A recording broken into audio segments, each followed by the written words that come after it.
Hold on a second. Hold on. One moment.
There we go. Got it. Got it. Got it. Get it. Got it. Good. Awesome. All right. We're streaming now. Awesome. This is the one. I guess it's because I didn't have a game, any particular game in mind planned. This is the one time this year I start a stream on time, and that is an accomplishment on its own. Oh, I scared the shit out of myself. I thought someone else was talking in my ear for a second. I had the volume up that high on my phone, but yeah, welcome to the stream, y'all. Welcome to the stream. All right, here, sort it by. Okay, I just need it for audio, really, but still. But yeah, what's going on, you all? How you guys been? It is. Oh my God, I can't. It is Saturday, the 14th of June, 2025. I really wish I gotta. I should sound like a demo reel to like my local radio stations, man. I gotta get on air or something. Who knows? But yeah, the reason why you saw me like jump back there earlier was because was like switch the screens earlier was because I wanted to tidy up the room a little bit more when I looked at the webcam. But we're good now. We are good. Oh shit. That came out of the trash bag right there. Okay, cool. Yeah, sorry, my chair like snagged up the little trash bag thing. How are you guys tonight? This beautiful Saturday night, you all. There we go. All right, I got it put on the right way. Awesome. All right, now we are ready to stream. Cool. Here, let me. I don't think I need this right now. Yes, sometimes I'll sit on a pillow a pillow that I'm not particularly big fan of just to like show off my shirt. But given how like the design I want to show off is like up front, I don't think I'll need it for this stream. But still, who knows? I like being a show off sometimes. Here we go. All right. Anyways, this is one of those things I do impulsively where I go like where I'm excited about it at first, and then when I start doing it, it's just like it just falls apart immediately. But still, we're gonna work with what we got. Anyways, how are you guys doing tonight?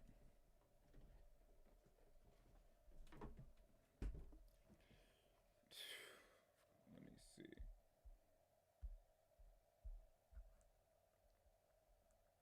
Okay. Oh Jesus. Oh no. Oh, hold on, my bad. I thought it was gonna overflow or some shit and then fuck up the entire stream. That would not have been fun.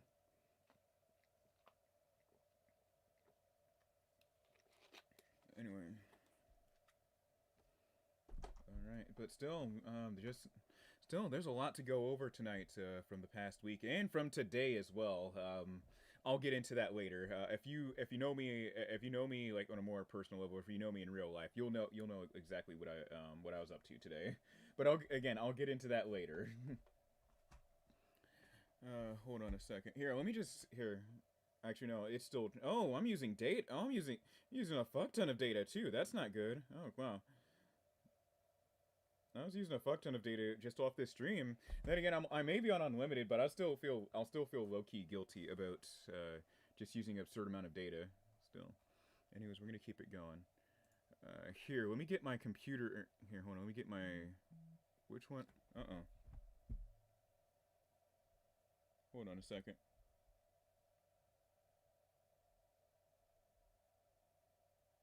Okay. All right. Cool. All right. Sorry about that. It was a DM. All right. Where's the display capture? There we go. Awesome. There we go. We got it. We got it. I don't know. We might play a game tonight. Might play some Saints Row. Might play anything that comes to mind. You know what? I've been meaning to pick up Black Ops 2 for my 360 because because it is 2025 and I would feel like so guilt. I would feel like such shit if I didn't stream Black Ops 2 at least once this year. That way I'm able to have the bragging rights like decades down the line to say, "Hey, I streamed a game that takes place in 2025 even though the game was made in 2012." But still, it's neither here nor there.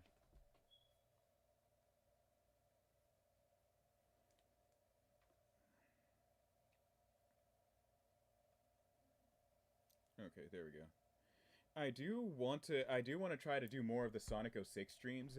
It's just that I have got to redo a lot of shit. I've got to replay like from different saves because I've got to like restart Silver's story or whatever because Sonic 06 fucked up the entire shit. Sonic 06. Here, let me full screen myself. Sonic 06 fucked up the entire thing with OBS, and when I had guests on, so you guys were literally watching like a frame every ten or 20 minutes.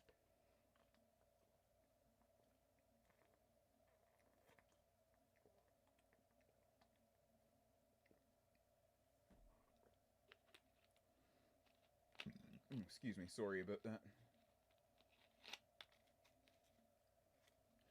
Oh god. But still, let me see, and let me go over my show notes because there's a lot to. Again, there's a lot for me to talk about. Yeah, I managed. Here, hold on. Let me put an addendum right here. 6/14/2025. Also, it is it. Oh, hold on a second. I just remembered it is the 3-year anniversary of my Saints Row 1 video. It's been 3 years since I uploaded that retrospective. I wonder, I wonder if I can get away with like doing a little react thing to that video for a little bit. Who knows? That'd be pretty fun, going over some behind the scenes shit. I don't know. Okay. All right. Cool. Oh, I forgot to. Tell me what game to play. Oh, hold on. Amy's in. Oh, whoops. That's bad. I missed a call from a friend of the show, Amy. My bad, Amy. Sorry about that. Here, hold on. Let me fire up the 360 real quick. Is it still? Hold on. Let me see if it's still hooked up to. Might be able to get away with playing something tonight. I don't want to leave this. Oh, hold on. Yeah, I don't want to leave this stream empty. I don't want anybody leaving this stream empty-handed. It'll be awkward and shit. The way I don't like that at all. Like, oh shit. Who knows? Don't I have? I've got. I know I've got other 360 games. The 360. I'm kind of disappointed in myself for not getting more games for, but at the same time, it was a lost cause. This was like the old. Was it the 8 GB model? I think my mom got me back in 2012. So I guess there was almost little point in collecting for it, especially if you're trying to get games like Skyrim on there as well. And I found that out the hard way too when I got Watch Dogs 1 back in like 2014 for this thing. And then it told me, hey, you gotta actually install this shit, man. Like, we're not letting you play shit until you install it. Alright, here. Here, what other games? Oh my god, it kills me seeing the Xbox dashboard like this, man. This doesn't feel right at all. It doesn't. Here.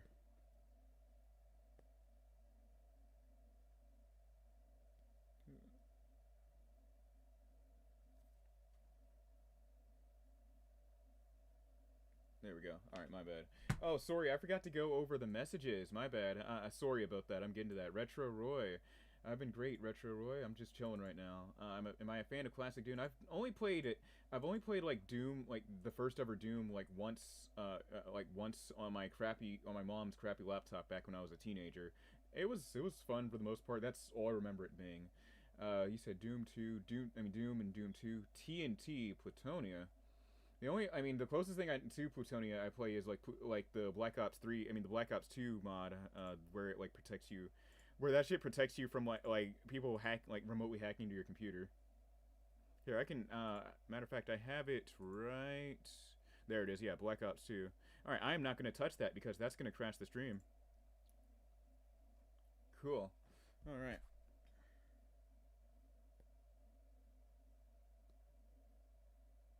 All right. Anyways, what should we play tonight? Again, this is like again for the record, this is a spur of the moment stream. I'm still I listen. I woke up from a nap like almost an hour ago, and now I was like, oh shit, it's Saturday. I need to stream.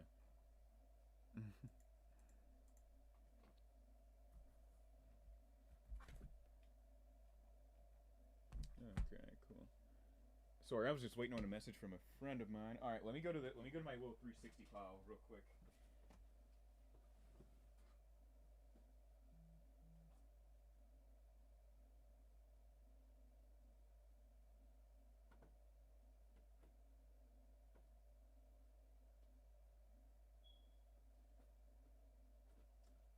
Okay. Listen.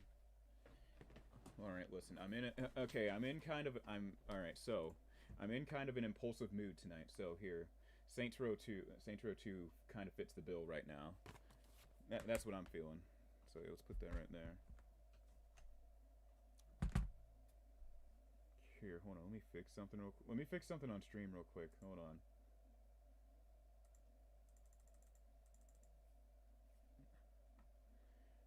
Hold on a second. Hold on. Where? Can I go? Oh no, I've got to do that on my phone, don't I?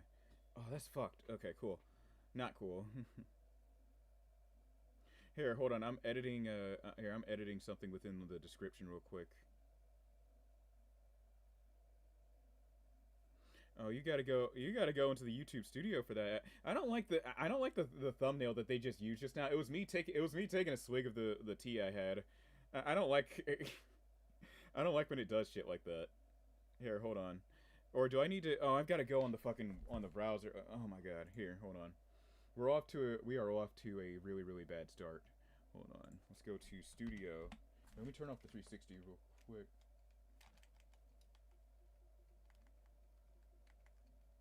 There we go. Turn off console. Turn off console. All right, awesome. Here, let me go to Studio YouTube. Hold on a second. Okay.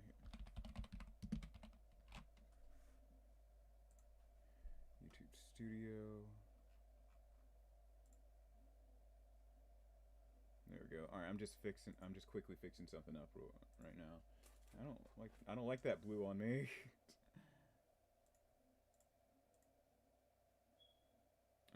Hold on a second. Is it even showing the live stream? Uh-oh. Oh, there it is. Okay, cool. All right. I got scared for a second. All right, edit description.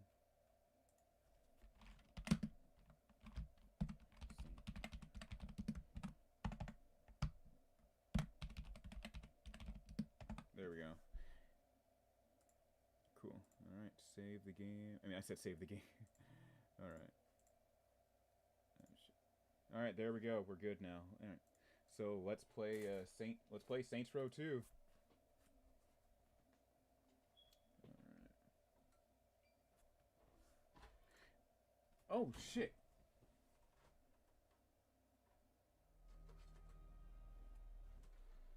Okay, all right, all right.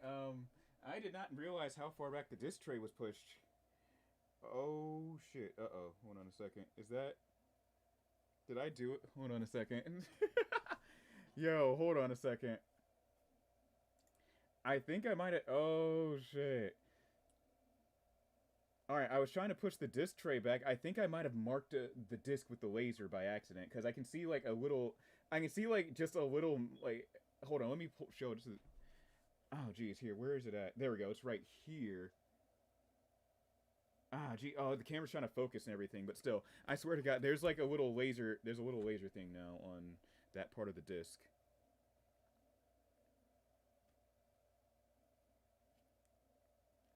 All right. Anyways, here. Let me go.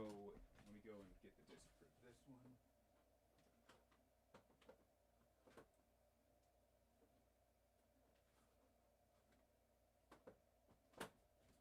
Oh shit! I lost the. Oh damn! Did I lose the box? Oh, it's right here. Okay, cool. It's right here.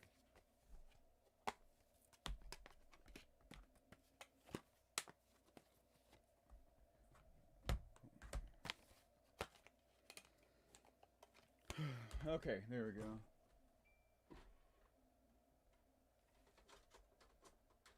Oh shit! Oh, I almost ended up ruining the disc for Saints Row 2 just now. All right, cool.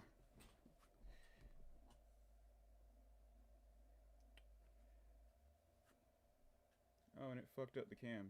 Okay, great. All right, what's going on? What's going on, Blackheart? What's up? How you doing? Here, let's move the here. Let's move the disc over here.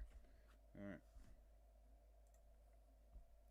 Saints Row. I forgot that Saints Row 2 also didn't have the little like cool title icon thing that a lot of like games in the 360 era had. Like I think it was in 20.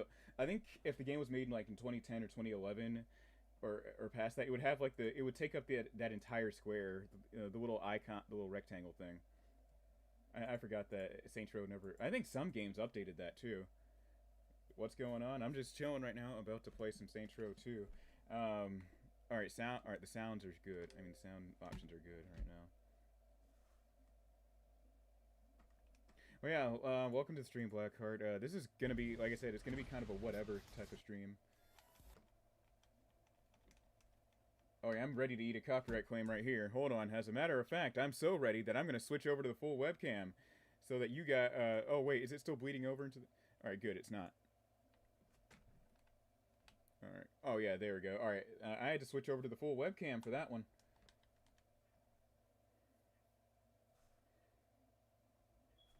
Okay. My brightness setting's weird. Okay, hold on. Was the game too bright? Good God. Showed subtitles, yes. There we go. Show subtitles, and save these changes. And then, wait, hold on. Where's this brightness? There we go. Holy shit! This, oh my God.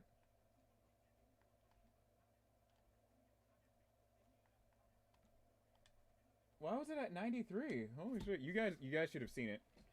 All right.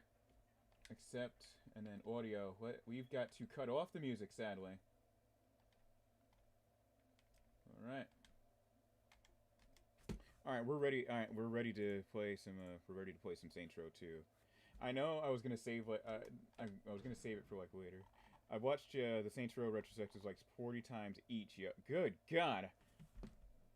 Holy shit! Yeah, and you know what? So now that you mention it, the Saints Row 1 today. All right, so today is the 3-year anniversary of the upload of the Saints Row 1 retrospective. If I had one of those little popping things where you like pull the string, I would have let that go off.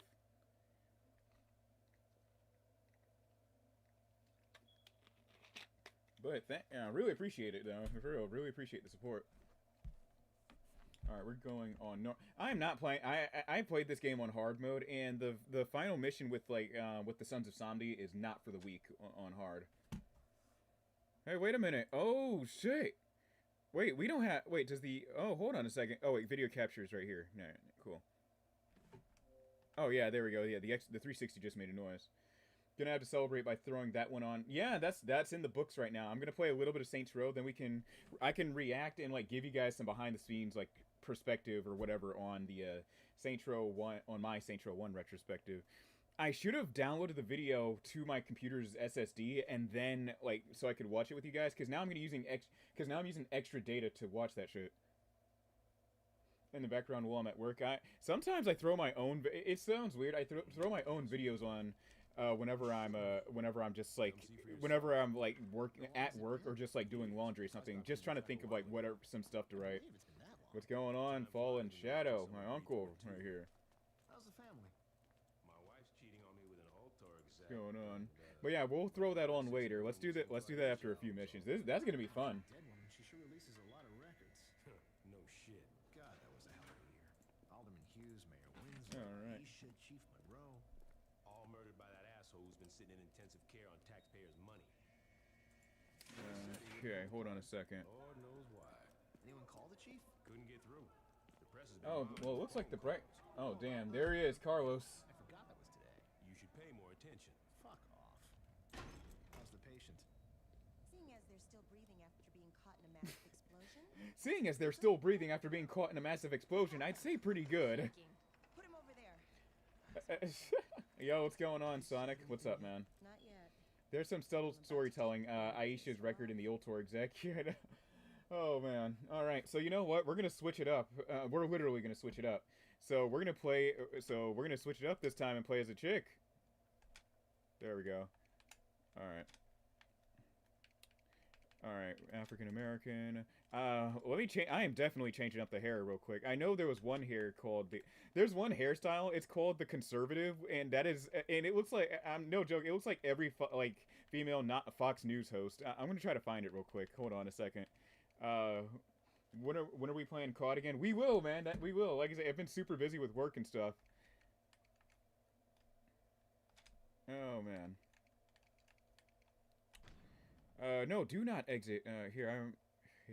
Head. There we go. Head. There we go. Here, I gotta find it. I've gotta find it. It's probably in the letter C or something. There we go. The conservative. Oh, never mind. That one's ugly. I thought it was.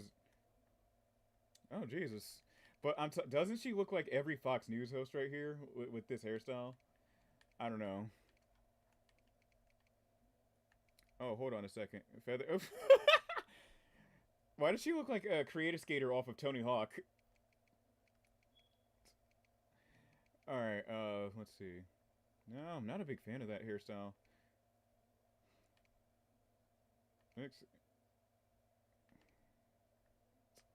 Oh god, this one's tough right here.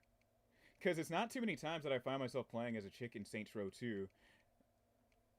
I haven't, although it's funny, I've noticed that I have an easier time picking a hairstyle for like the female characters in Saints Row the Third. I guess it's because like the styles got better. Cause what the fuck are happened? There we go, draped over shoulders. That's exactly what I'm looking for. Okay, cool. And then I don't want to do anything else fancy with this character. And that's it. All right. Anyways, let's start the game. Oh, I paused the game too. All right, jailbreak.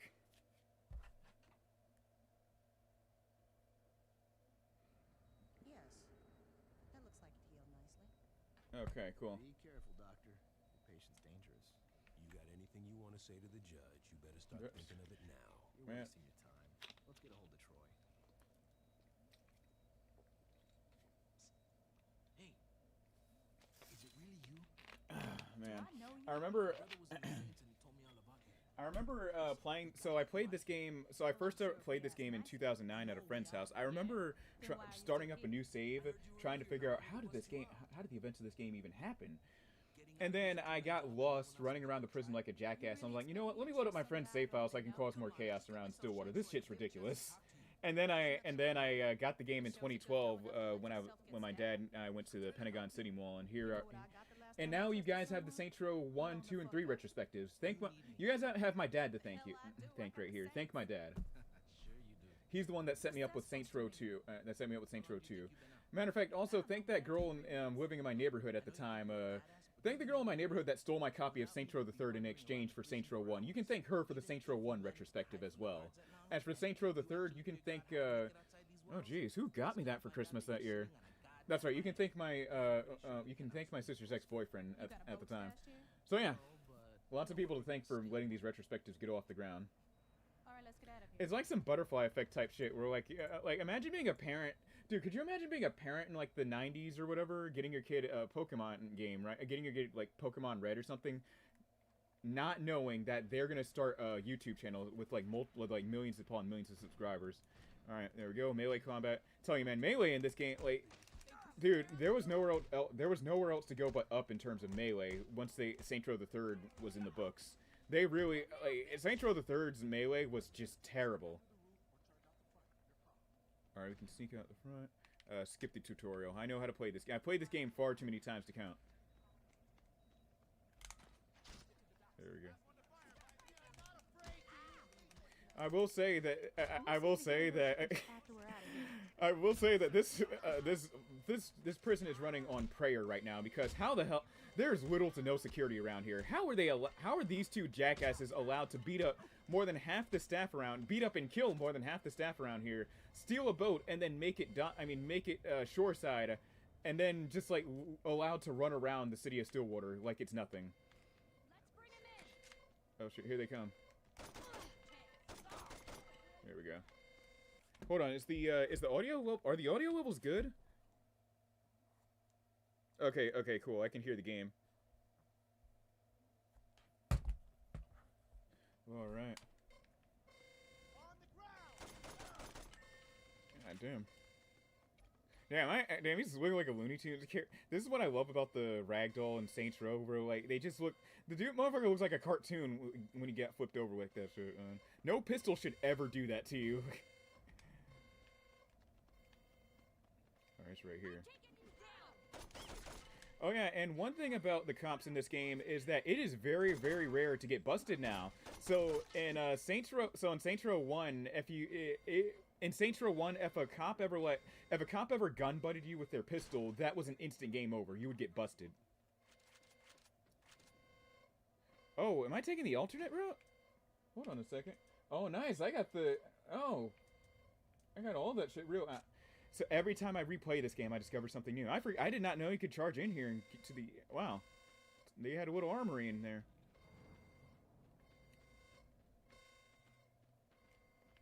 All right, let's climb all the way down here.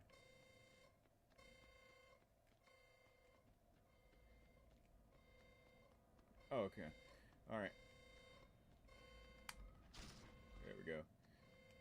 All right, I was trying to concentrate on like finding my way through. I'd be a liar if I said that I did. There are a lot of people in that game. Hold on. Are you kidding me? I'm getting a drink. Oh, okay. I thought that. I thought it was using like the Caucasian voice or something. I was like, wait a minute. Oh, I should have picked up. Damn, I did all that without even lining up the shot. I made the right choice going to that little armory thing. Oh.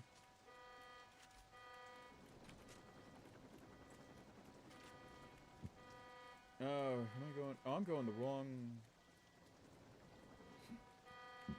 Okay, hold on. I've got to go all the way up here. There we go. All right, my bad. Oh, we got to steal. Oh. This is, I will say this. This is one of the few beginning missions in any video game that I actually enjoy. All right, they are blocking this spot up. And I also appreciate that the tutorial is optional as well. Oh shit! Damn, shotgun did all that. Let's see. What's crazy? I just started replaying the A. What game is that? The A? Damn, that blasted his shit off. Goddamn. That.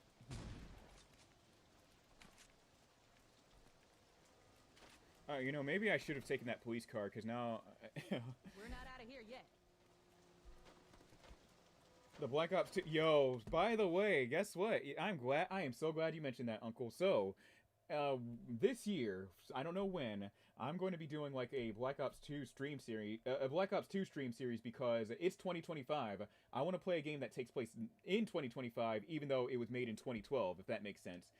Again, that's gonna be my major goals for this year, just to play the Black Ops 2 campaign on stream.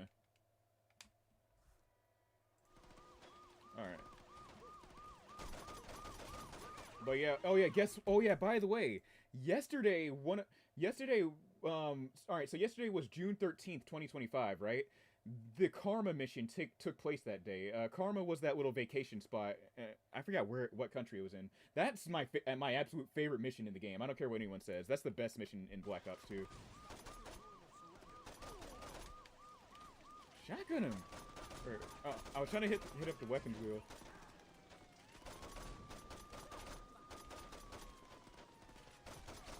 There we go. Here. I almost shot poor Carlos just now. No way. Yeah, Karma. Yeah, so the Karma mission. Damn! Damn, he survived that shit.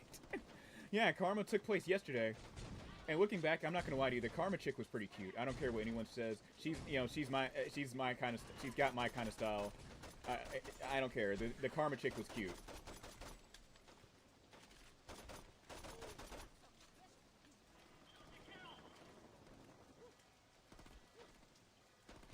Okay, cool. Alright, I gotta mow more of these guys down too. Damn, he charged into that shit. He was like, so he was. I know he didn't expect that shit right there. All right. Oh, nice. It still has my vehicle settings from like all those years ago. Cool. Just what I need. Because I know that by default, the both Saints Row 1 and 2 has the accelerate button as the A button. That damn. Hey. Oh shit! This thing said Snow Bunny mind control in the chat. Oh shit! This nigga said Snow Bunny mind control. Absolutely wild. But still, Karma, I don't care what anyone says. Karma is my kind of chick. I'm gonna get us out of here. Alright, it was the left bumper to fire.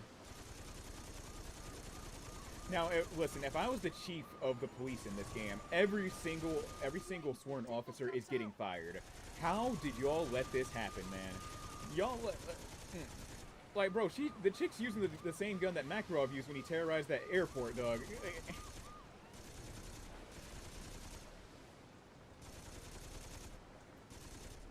Is he? Oh, jeez.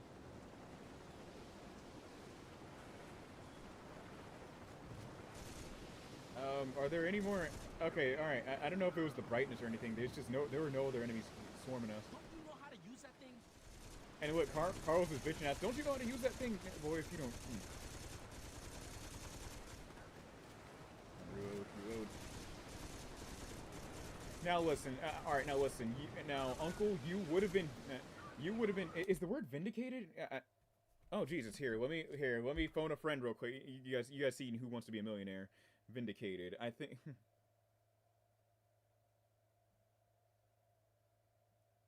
Yeah, that's right. Yeah, that is the right use of the word. But still, now, Uncle, you would have been vindicated if I made my character in this game a white woman. All right, then that would have been absolute so funny mind control in this case.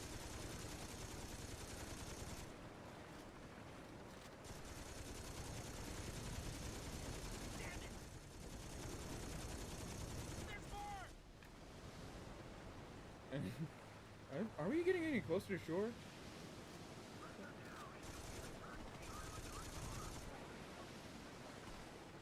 God damn. Oh my god, I hate when they do that shit. Right the fuck over us. Nice. All right, we did it.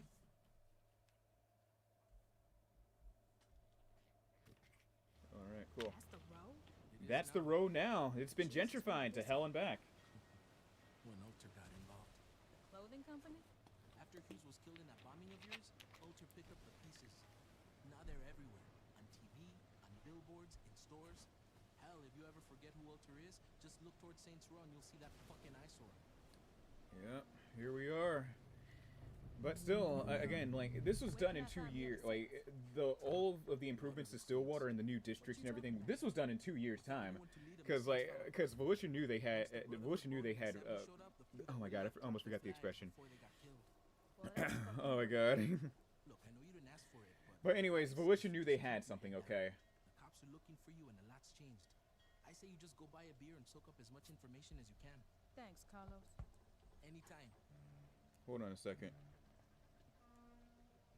Hold on.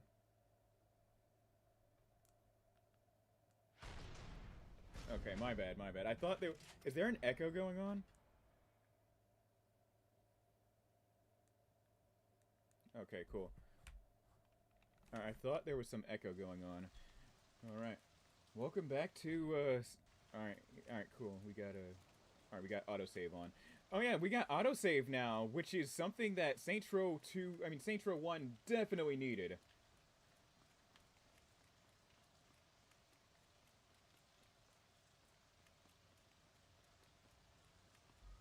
Alright, Third Street. Alright, buy some new clothes at Sloppy Second. That is a crazy name. Oh yeah, and this game has motorcycles too. Damn! And oh man. This game has motorcycles and drivers that and some of the best and worst, not best, and some of the worst drivers from Northern Virginia in here. Cause why did he run me down like that? There was literally no reason to do all of that.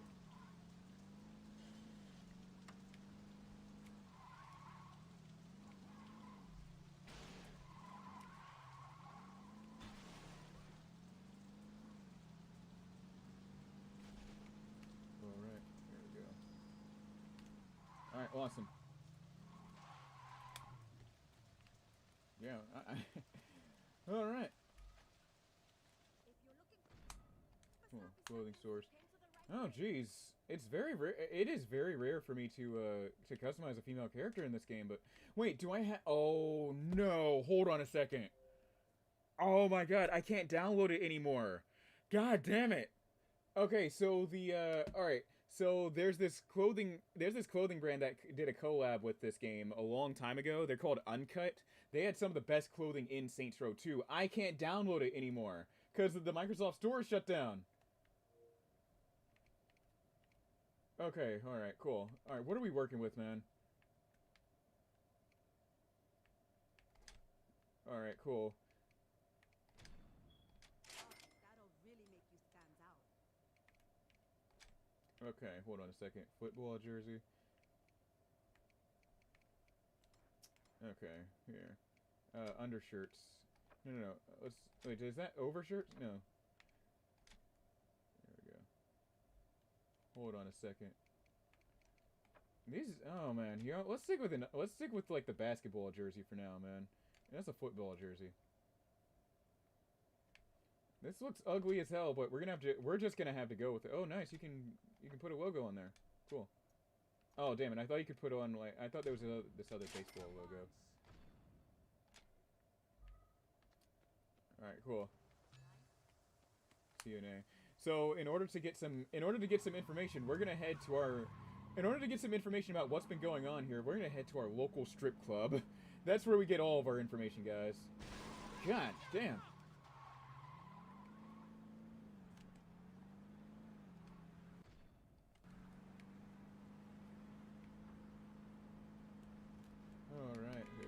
I'm trying. Oh man, I forgot that my show notes are right the fuck there, but still, because I keep forgetting. I keep forgetting. Hey, there's some shit you need to talk about. Hold on a second, or one moment.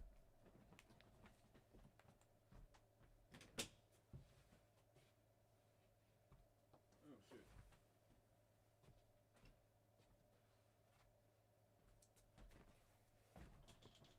All right. Hold on, what was I? Alright.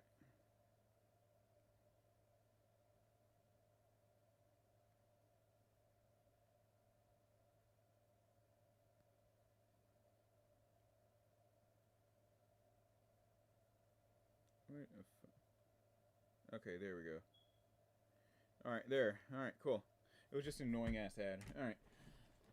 Anyways, let's get back to Saints Row 2. And my horrible drive. You know, I say that Northern Virginia drivers are some of the worst drivers in the world. I'm probably adding to that, as you've seen with my driving in the past few streams.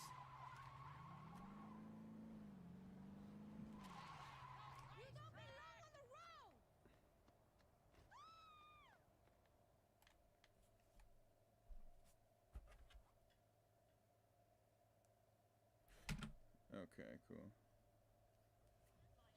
He said he said he was he said he was hacked.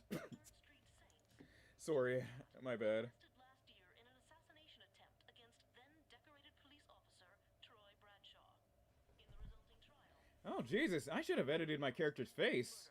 Oh my. 387 counts of first-degree murder, promptly sending Damn, 387 counts of first-degree murder, and those are the only murders we know of. I mean, those are the murders we know about. There's probably more. This 387 bodies. Yo, you know what? I gotta see it. Damn. Could you turn the TV back on? And then she's like, "Yo, put the TV back on."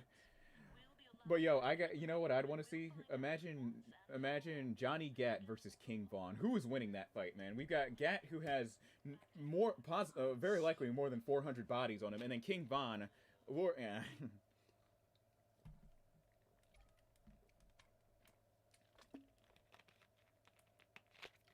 Holy shit, 387. Gat is a demon. Holy shit.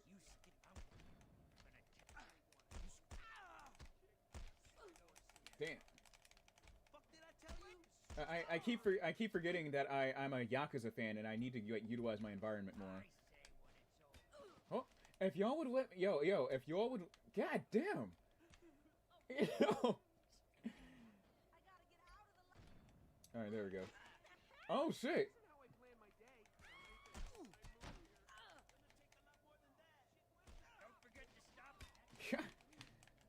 I'm doing a terrible job at defending myself. Good God. That didn't take long. All right, one dude is down. Okay. All right, cool. All right, let's get the fuck up out of here. What are y'all looking at, man? There's literally nothing to see.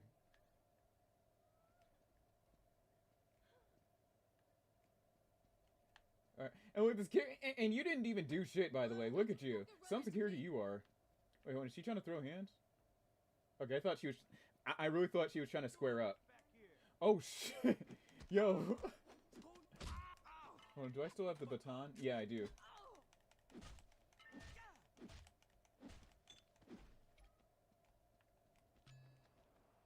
Alright. Trial's over in 4 minutes? God damn. When they said, listen, when they said you have a right to a speedy trial, they really meant it. God damn.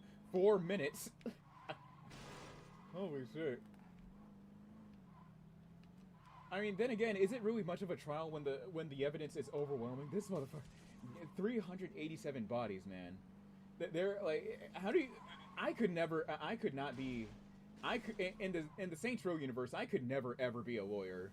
You want like how do you expect me to defend Gat, someone like Gat with 387 bodies, man? That is a monumental. That's not even monumental. That is a Herculean task right there.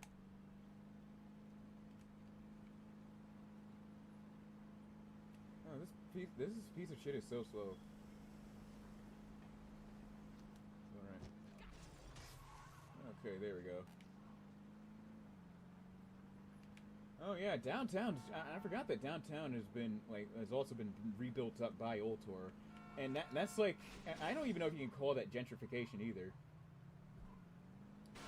Remember that RDC clip? Oh, I know what you're talking about. The one. I know what you're talking about. The lawyer. He's. The absence of evidence is the evidence of absence. all right, Onceler. Come on now. And not only did you do that, you left that in your song. Oh, you mean my new single? I just killed a nigga and I moved drugs. Wait, I just killed a nigga and I moved drugs. Holy shit! Oh my god. Why would you name your song I Just Killed a Nigga and I Moved Drugs?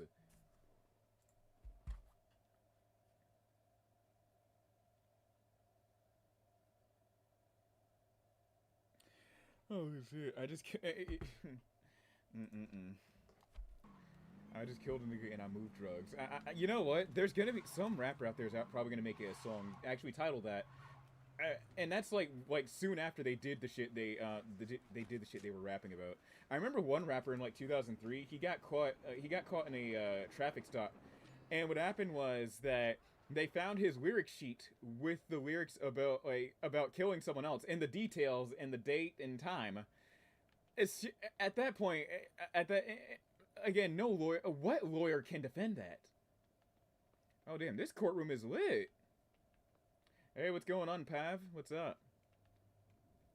Oh yeah, this courtroom's lit right here, man. Yo, they got a snack bar. On the very few courtrooms I've been to, they have never had anything close to this. They had like a small lobby, but that was just where you sat down and shit. But like a snack bar and everything. You were lucky if you even got a what's it called? Got a soda machine. Pavomba from Soap's Dead Sir. Oh, what's going on, man? What's going on, Pavomba? Did you ever get invited to Sophia's new server? Oh, wait. I can't pull my shit out yet. So, wait, why is he stanced here like this? Like, why is he stanced there like that? Alright, there we go. Oh yeah, you listen to, you're all about to hear the craziest roast session ever, man. Listen to, I'm about to take my face off. Mr. Gatt, you've been convicted of over 300 murders. Do you really expect this appeal to work? I figure with the statute of limitations, it really should be closer to 250. There's no statute of limitations for murder. Why the fuck not? Watch yourself, Mr. Gatt. Or what? You'll hold me in contempt of court? You're already planning on giving me the chair. You think I'd give a shit about you not liking me? Fuck off. I'm curious if you can keep your cavalier attitude when 2,000 volts are running through your body. Oh yeah? And I'm curious if you can keep acting like a douchebag when I shove that gavel up your ass. My client would like that stricken from the record. What's that?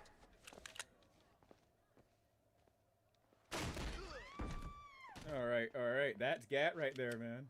That's Gat. Drop it. Anyone hit and need a lawyer?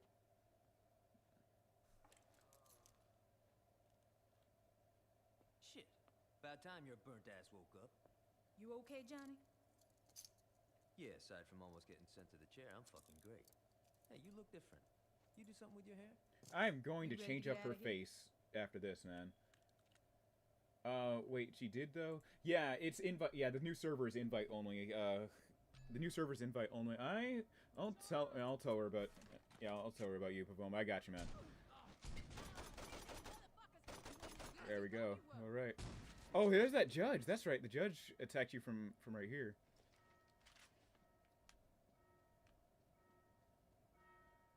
Oh no, never mind. I thought she came. Oh no, I thought that was an exit route. Oh, you exit out of here. Okay, my bad. It's been a while. Okay, you'll. I need. Thanks, man. No problem. Yeah, make sure to DM me on Discord. I don't know if you still have me added on Discord.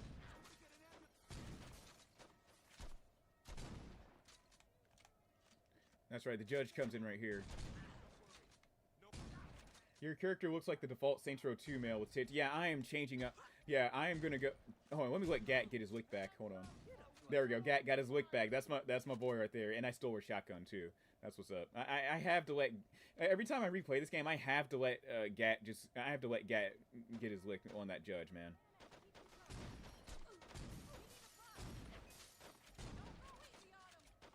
This is exactly the clothes I've used for both Saints Row 2 playthroughs. That's what sucks about the oh shit!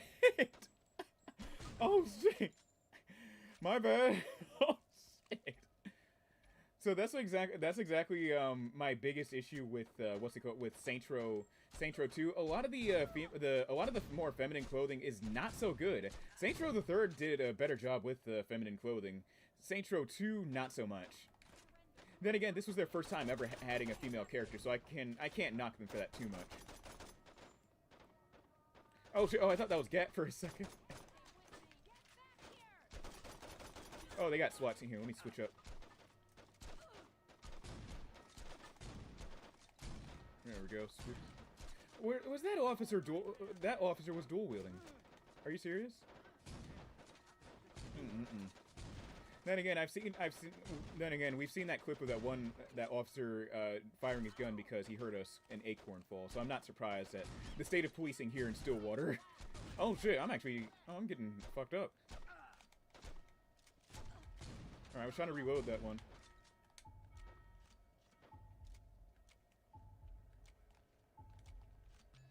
Yeah, once we get out in the world, I don't even have enough money to change up to go to like what's it called, images designed. So I've just got to stick with default male face until I get enough money. Thanks for busting me out. Ish would have killed me if I got executed. Aisha would have killed me if I got executed. I mean, got a little tricky with me on death row. and I'm her loving the being humor in on this game. faking her own death, but you know, we found a way to make it work. How long were you in jail anyway? 2 years and 31 days. Not like you were counting.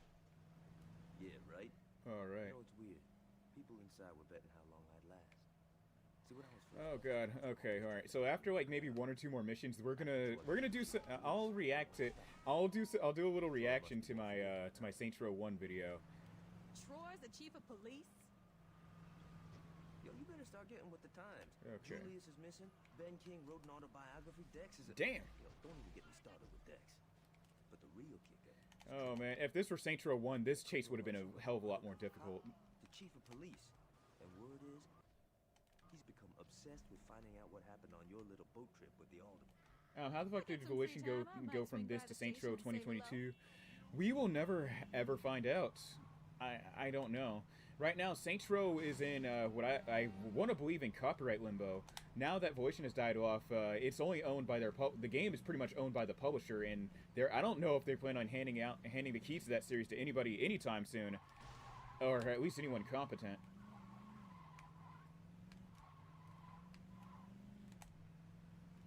Okay, there we go. Oh, Jesus.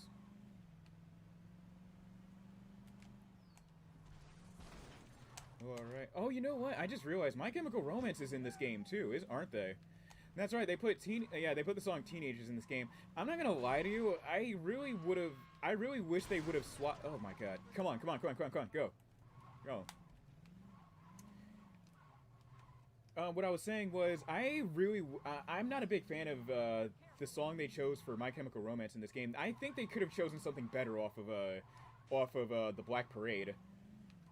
They could have chosen This Is How I Disappear. They could have chosen Dead. That would have been a good song, Dead. They're definitely not putting Welcome to the Black Parade in there. A 5-minute ballad in a game like this? Fuck no. What other songs from Black Parade could they have put in this game? Because I don't know. Teenagers is one of my least favorite songs off of Black Parade. I don't care. Like, I know I get a lot of shit from other MCR fans like that. I mean, when I say that, but it's my least favorite song off the album.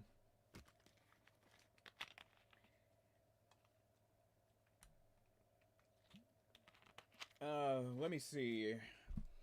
Oh, Jesus! Oh, shit! Okay, I almost, holy shit. My bad. Alright, anyways, let me see. Let me read the chat real quick. The jump from Saints Row 1 to 2 when it comes to quality of life features is immense. Again, Volition did not have let's see. Volition did not have a lot of money in the budget. They had a decent amount of money in their budget when they made Saints Row 1, which is why a lot of quality of life features we saw in Saints Row 1 weren't there. But at the same time, I don't know how much it would have cost to add a fucking checkpoints feature, okay? Don't Forget About Me was in... Wait, what? Who made... Wait, MCR made that? Here, hold on. Let me go... I actually have the CD. Hold on. There it is. Okay, here it is. I've got the CD with me. Here. Let's see. Yeah, they could have done How I Disappear. Oh, they could have done House of Wolves. Although, I don't know. Are the games all connected? Saints Row 1 through 4, and I guess Agent of Mayhem are all connected. Saints Row Reboot is a completely different universe. Let me see. They could have added, like, of all the songs to add on this album into Saints Row 2, they could have added Dead. They could have added This Is How I Disappear, House of Wolves. Like, just any, like, I don't know. Just anything that wasn't Teenagers. Again, Teenagers is my least favorite song off of this album. But yeah, Black Parade, one of my favorite albums of all time. I actually have the shirt of the cover too. It's a reboot, yeah. All right. Anyways, enough me talking about my never-ending emo phase. We got more games to play. Red light apartment. Oh yeah, that's right. That fucked up ass apartment they give you. Oh shit. Cool. GPS waypoints. I know how to use those. All right. You know what? Let me go here. Let's go to image. We got more than enough money. Let's go to image as designed right now because like I don't know, something like her boss's femme boss's face looks fucked up. That's the song that was playing on Saints Row 2 Radio to Death, Teenagers. Yeah, again, like I said, I'm a big, like I said, Black Parade, one of my favorite albums of all time. Teenagers, my least favorite song on that album. I don't know. I don't know what it is. It's just not my favorite. It's just I'm not a big fan of that song. Jump to the second game. So right now, I'm not doing Saints Row 2 as a streaming series. Right now, this is pretty much a whatever stream. However, 757, you're gonna love this. After like 1 or 2 more missions, I'm going to be reacting. So today is the here. Let me full screen this shit. So today is June 14th, 2025, and this marks the 3-year anniversary of the Saints Row 1 retrospective when it was uploaded. Originally, believe it or not, this video was supposed to go up the day before, but however, it was late at night, and I decided to let the video render while I was in class. Let me see. Let's go to the IMs real quick. Again, I've got to get my homie Sam Cedar on this stream, man, or Emma, whoever. Hate by the Plain White Tees. Oh my god, y'all remember when the Plain White Tees were in iCarly? Oh yeah, and Good Charlotte was also in iCarly. I remember that. Yeah, Good Charlotte was big at the time too. Let me see. Those two were the most played. So, if you listen, you may be annoyed by those songs. It could be worse. If you were a rap fan and you played Saints Row 1, that meant you had to put up with Aisha being spread across all 3 of the rap stations in Saints Row 1. The problem with Aisha being featured on the other stations is that there are many times, and this has happened before, where all of her songs will play on all the rap stations at the same time. Which means, if you're a rap fan that doesn't like, if you're a rap fan that doesn't like rock music, you're pretty much fucked if that's the case. You've got to put up with Aisha for a few minutes, and then if the following song after Aisha's song is either another Aisha song or a song that you do not like on that rap station, you are totally fucked.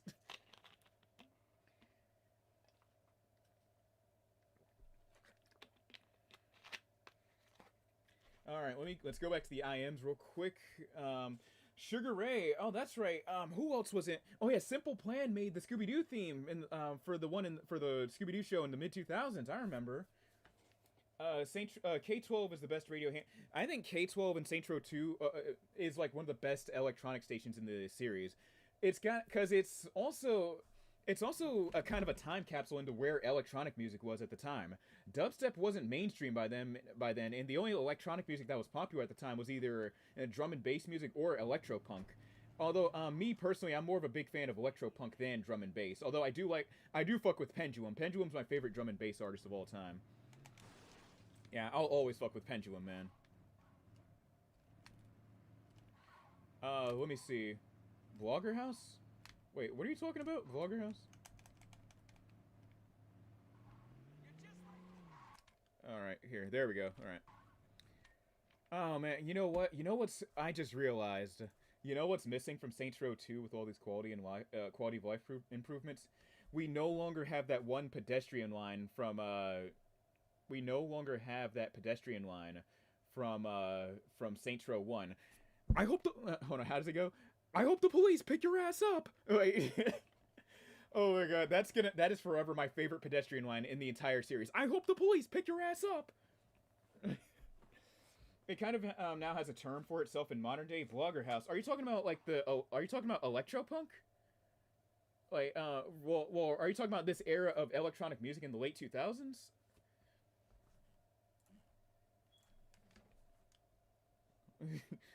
Let me see. K-Rhyme and The Mix were my favorite stations. My favorite here, you know what, now that we're here, my favorite stations in Saints Row 2 are Gen X89 because, well, look at me, come on, my emo phase never ended. Let's see, yeah, Gen X89 and K-Rhyme, of course, because I grew up with rap, although, alright, I've got a controversial opinion, alright? This is the worst K-Rhyme in all of Saints Row. Alright, hear me out. Okay, hear me out. First of all, the music that they put on there is the music. They do have a few like contemporary hits. They've got Wale on there, mind you. If you're from the DMV, like where I'm from, it was crazy hearing Wale in a video game, like right before, like during a time when he was starting to blow up slowly. but they have Wale on there. They've got G Unit on there. They've got fuck, who else do they have?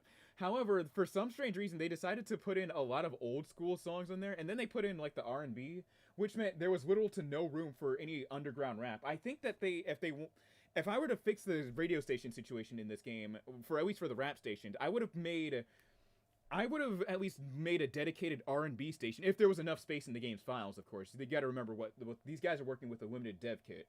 But I would have made a dedicated R&B station, and I would have moved the Run DMC songs and all the other old school songs to Mix 107 instead of just putting it on K-Rhyme, because there's like a lot of room for a lot of underground. Dude, underground. You gotta understand, underground rap in the late 2000s was lit, and the fact that they didn't capitalize on that, and I get it. You know, they've got a bigger budget and they want to prioritize more mainstream songs or more memorable songs over underground songs like they did in Saints Row 1. But still, I really would have loved to have heard more late 2000s underground rap in this game. So yeah, K-Rhyme in this game, it's in my opinion the worst K-Rhyme in the series. Let me see. Blogger House is the modern term for mid-2000s electropop. Oh, I didn't even know that. Well, look at me learning new things every day. Alright, so that's what it's called, Blogger House? Alright, I'll have to remember. So, bands like Doesn't Offend You, yeah, they're considered Blogger House? Nice. They got rid of Scissorp, but you can still see... Yeah, that's right. I remember seeing Scissorp in the game's files on the Saints Row wiki a long time ago. So, I think they cut out Scissorp because they didn't have enough space in the dev kit to put it in the actual game, alongside the songs, too. Songs take up a lot of space, believe it or not, in terms of game files. Not a whole lot of space, but still, when you're working with audio files, like, space is crucial. So anyways, let's go over the other stations. My other favorite stations are Gen X89, K-Rhyme, K12. I fuck with a few songs off of Underground. I'm a huge indie head. Let me see. And I also fuck with Crunch 106 and Mix 107. But yeah, but still, if like I said, I think or it's either that they could have K-Rhyme so it's either that or they could make K-Rhyme. They could put all the mainstream rap songs onto K-Rhyme and then put all the underground rap songs onto Scissorp. Of course, we'd have to cut out one station though. I'd say if we were to cut out a station, let's cut out Funk 98.4. You know, I'm a big fan of acid jazz. I love soul music and everything. I grew up listening to that with my family. However, I think we would lose nothing if we cut out Funk 98. Because like, name your 3 favorite songs off of Funk 98. See what I mean? All right, let me see. But yeah, those are my favorite stations off of here. 420 has a few bangers off there. They got Murder, She Wrote. They've got Crazy by Elephant Man. Remove Easy. Yeah, or you know what? We can keep Funk. Let's remove Easy 105. Who the fuck is listening to who the fuck was ever listening to Easy 105 in Saints Row 1 and 2? Anyone that it was definitely a serial killer. My favorite Bloghouse your favorite Bloghouse artist is Sebastian. I'll have to check them out. My favorite Bloghouse, we're no longer calling it Electropunk apparently, but still, let's go with it. My favorite don't you forget about my favorite oh Jesus, I'm fucking up the term already. My favorite Bloghouse artist has to be Does It Offend You? Yeah, they've got banger after banger, man. They only had like 3 albums. They had Don't Say We Didn't Warn You. Oh my god, they had Don't Say We Didn't Warn You. What was the second album? I forgot. No, it was a joke. Nah, we're still removing Easy regardless, man. We stand to lose nothing if we remove either Easy 105 or Funk 98. And before I do continue playing the game, let me just tell you guys, this is really, really fucked up to do. So, 99.0, they fucking slap. Yes, Does It Offend You? And they were, dude, those guys were next to Skrillex, they were my second favorite, like, electronic artist in the 2010s as a teenager, okay? Let me see, so let me tell you guys something. So, for anyone that hasn't played this game, Underground 99.0, you can only hear that station in certain parts of the city, which I think is in the more southeast corner, like in the southeast portion of the city. The reason why that's fucked up is because Underground is where a lot of indie artists are. And the thing is, players particularly can't hear your song if they're on the wrong part of the city that they're spending a significant amount of time at. Which is why I really think it's fucked up that Volition made the choice to, like, make the station, like, listenable in certain parts of the city. That's a big slap in the face and a middle finger to the artists that submitted their music or, you know, paid the dues to get their music within the game.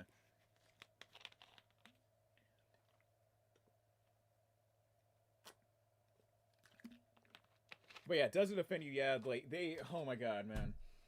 Does It Offend You? Yeah, and Skrillex also got me into like more electronic music throughout the 2010s as well. I remember I discovered Skrillex when I was on I was on a torrenting site, and I discovered like a badly named file. It was just Skrillex dash Bangarang. So I'm like, you know what? I keep hearing about the Skrillex guy. Let me download it. Instantly, that shit changed my life. As soon as it made its way onto my phone, I was like, oh shit, I need more. I need more, man. The Monkeys Are Coming is one of my favorite songs from Does It Offend You? The fucking monkeys are coming. Like, I love that song. It's hilarious. All right, let me go. Oh yeah, we got to do a respect mission first, though. I gotta fix boss's botched ass face.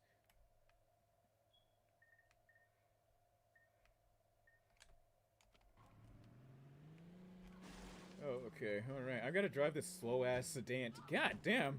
I forgot that when people get ran over in this game, they get sent to like they fly farther than Team Rocket. Like they Troublegum, not a bad. All right, Troublegum. I'm gonna here. I need to add that to my show notes too about bands to listen to tonight, bands and artists to listen to.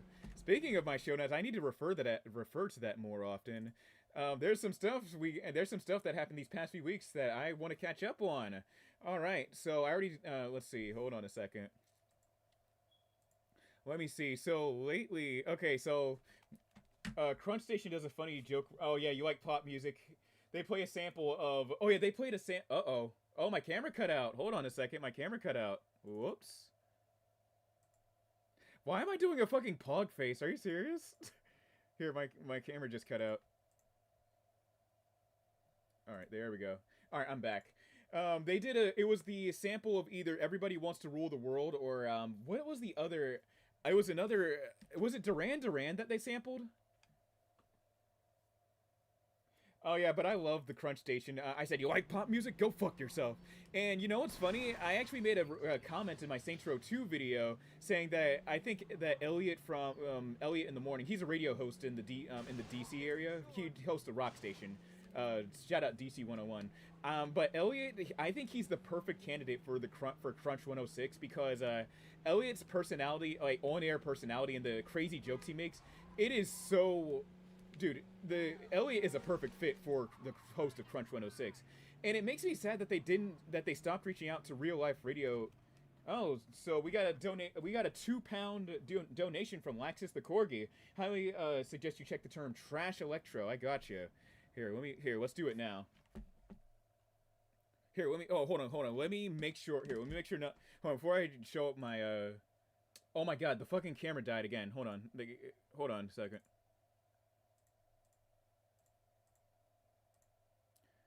Everybody Wants to Rule the World. Okay, I got you. Okay, sorry, my camera keeps. I can't tell if the wire is sensitive. All right. Okay, all right. I was making sure like no crazy shit was gonna show up on my screen before I went to my computer. But anyways, thank you for the £2 donation. Take on me. Okay, nice. All right. So let's look up electro trash real quick.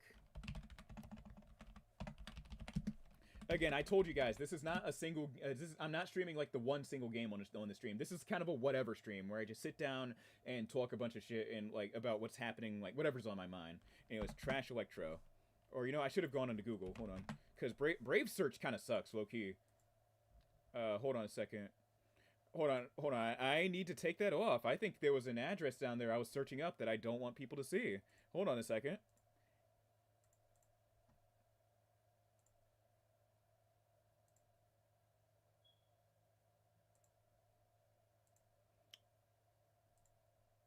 Okay, hold on a second.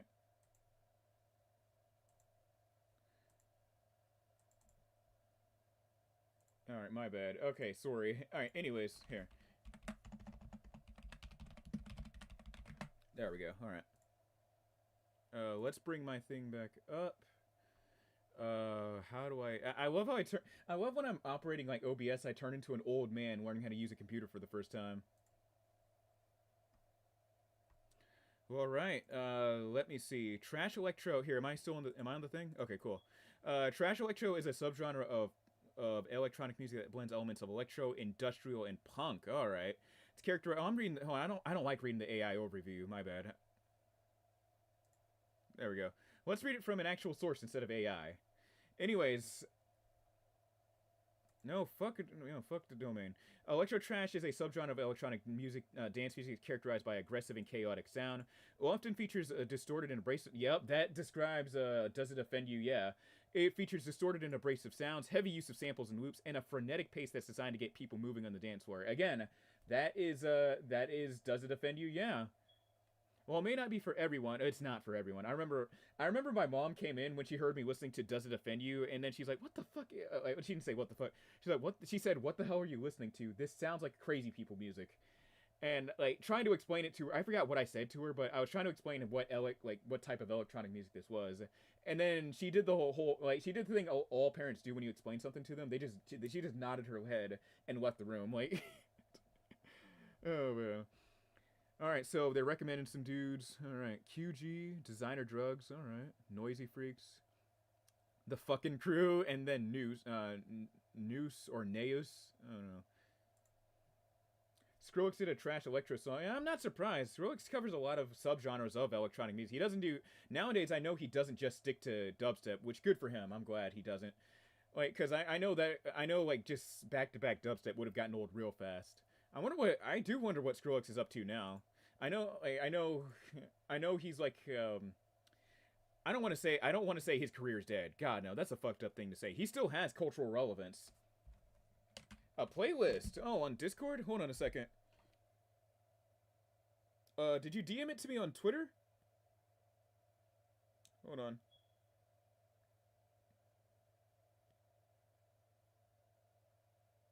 Here, all right. Wherever you sent it to me, please. Yeah, let me know where you sent it, cause I can't find it on Twitter. Oh Jesus. Okay, it's a Spotify. Oh, that's right. Cause you. All right. What was that you said earlier that you were gonna be reacting to something? I am gonna be reacting to my Saints Row 1 video since it's been 3 years to the day that I uploaded it. Oh, you put it here. You know what? I also meant to put together a playlist in my Spotify called Lunar's Skateboarding Music. These are songs that I listen to while I'm skateboarding. However, it slipped my mind because I was out and about all day. And I also meant to put together another playlist for anyone listening or watching called Lunar's Driving Music, which is songs that I listen to while I'm on my electric bike and everything. I'll make sure to do that next stream. Make sure to send it to my Twitter. My Twitter should be in the description. I hope it is. Yeah, send it to my Twitter. My DMs are open.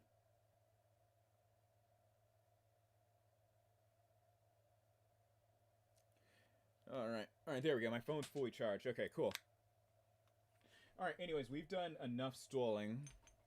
That's the PS4 controller, dumbass. Oh my god, are you serious? Are you fucking kidding me?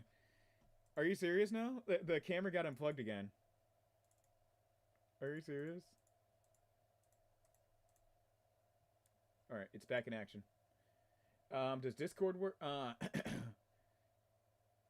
Is Lunar because of the game? You've got a... you're asking about my username. Does Discord work? Yeah, feel free to send it to my Discord. Oh, shit. Hold on, I gotta drop my username down there, don't I? Hold on, I'm doing a bad job at this. My bad, y'all. Alright, Lunar... Alright, that's my Discord user. Hold on. Alright, there we go. DM it to me on Discord. There it is. That's my... Yeah. Oh, you sent it? Nice. So, Pav was asking, is my username... So, you're asking about the origins of my username. So, no, I didn't. I had it on standby. What?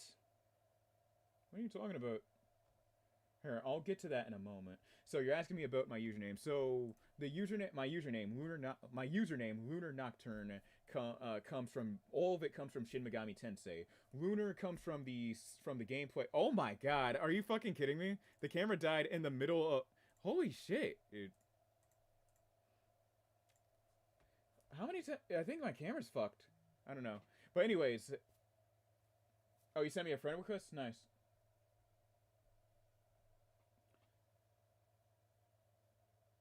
Alright, there we go. Nice, I accepted your friend request, man. Alright, awesome. What I was saying was... Lunar... Alright, so Lunar comes from the Moon system in the Shin... So, to explain my username, Lunar comes from the Moon system in the Shin Megami Tensei games, and Nocturne comes from Shin Megami Tensei 3 Nocturne.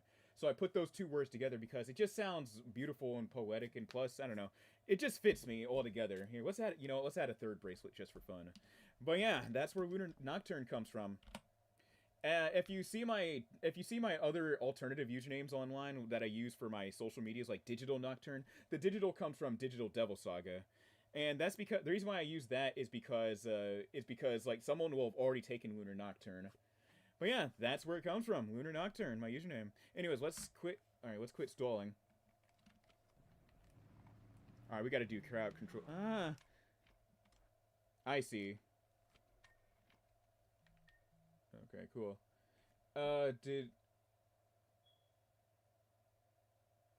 Good introduction to that style of album. Gotcha, man. Hold on, the camera, I think there's something wrong with the camera, with the wires back here, because this shit's been doing this all fucking night, and it hasn't done it before. Are you serious? Where is it at? Like, where's this cable at?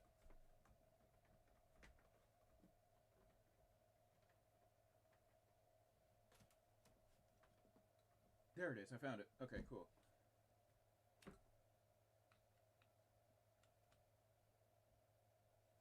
Alright, awesome, nice. I think I got it back in order.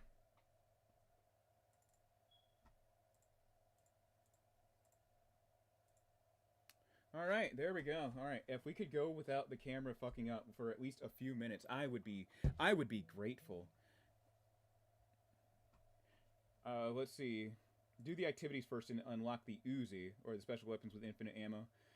Play the album. I would rather. I don't want to take any chances like that. I've already listen. My Saints Row 2 video is constantly in danger from all the song.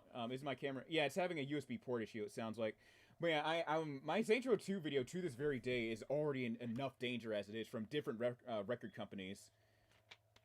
So like, I'm constantly paranoid about copyright being an issue, especially on these streams.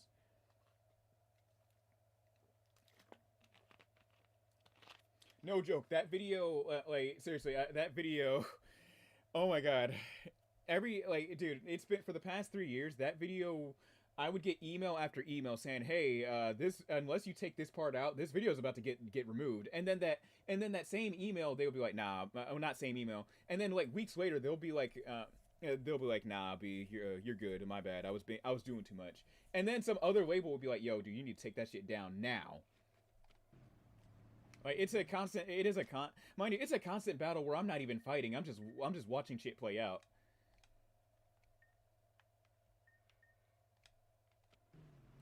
You think the most niche labels would care? So the thing is, it's not just the labels that I'm worried about. You have to worry about it's YouTube's copyright system. They have robots or whatever that can pick up what's a copyrighted song and what isn't. So if you're a musician and you put your music on YouTube, you have to you can actually register it to the copyright system. So when it's played, you'll get you or your label will get that money as opposed to the YouTuber that played that music. Again, like, dude, there are artists I listen to that have like 500 subscribers, and their music is copyright claimed. Want to know how I know it's copyrighted? Because if you go into the description, you'll see the name of the song and the artist and the album cover. That means that song is copyrighted and not safe to play on other channels. YouTube and copyright is so weird, man. I don't know. I've been dealing with this shit for 14 years now. Not 14 years. No, I started in 2014. I've been dealing with this shit for like 13 years now.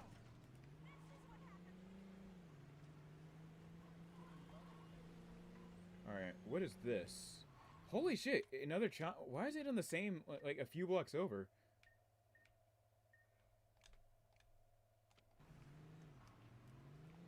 Oh, man. But still, one of the, maybe next stream, hold on a second. How's this, Lunar? I'll send you $20 to cover the stream, and we can make this a what stream, if that's better? Nah, you don't have to send music stream. Okay, I got you. No, you don't have to send that. Although there is oh fuck, what was I about to say?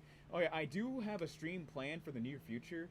What I was gonna do a one night only DJ Hero stream, where I'd play where I'd play like this big playlist that I create, my unique little playlist off of DJ Hero 2, for like hours on end.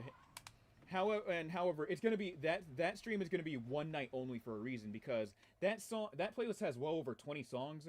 So that means there's like, no, well, not even, well, it's like 2 songs per 2 songs. You know what I mean.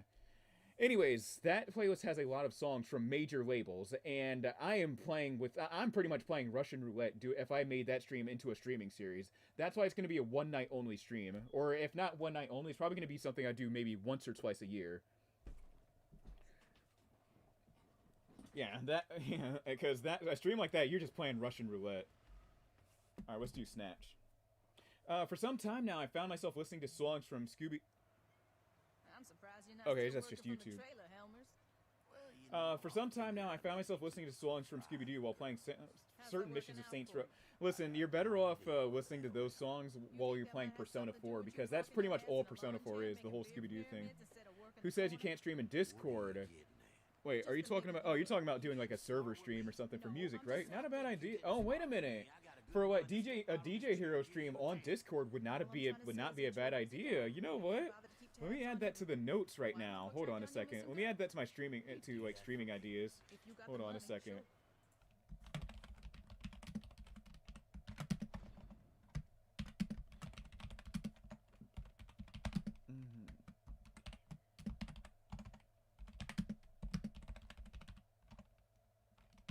There we go. All right, awesome. That's been added to my streaming ideas list. Awesome.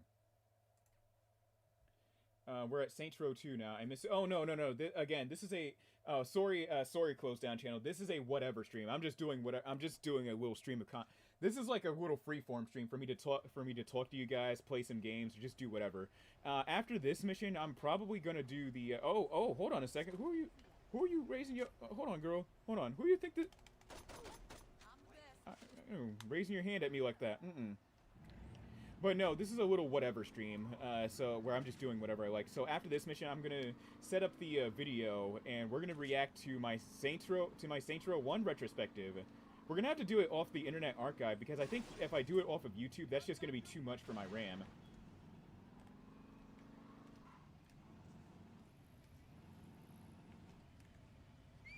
There we go. Okay, I was confused. Thanks for explaining. Yeah, like I said, this is a whatever stream, because I can't think of what. Oh Jesus! Oh shit!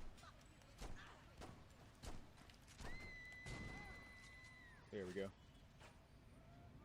All right, I've made all the pimps in Stillwater mad. Has anyone played Mad World? There's this one character. He goes like, "How y'all doing, pimps and players?" Like, oh shit! Every time I hear the word pimp now, I just think of the pimp dude from Mad World. I don't know why. How y'all doing, pimps and players? Oh shit! Mad World needs a remaster for sure. That game has been trapped on the Wii for like God knows how, more than a decade now.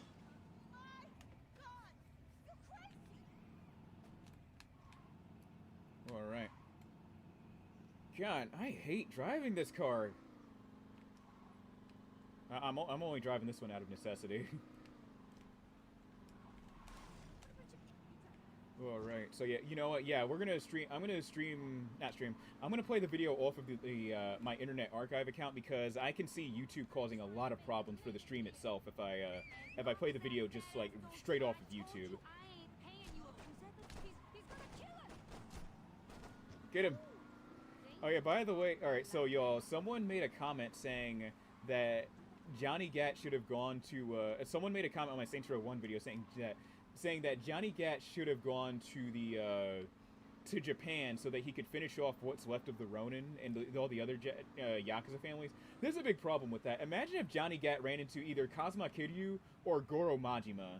Like, listen, Gat may be about that life, but he's not about that life the same way that Goro or Kiryu are.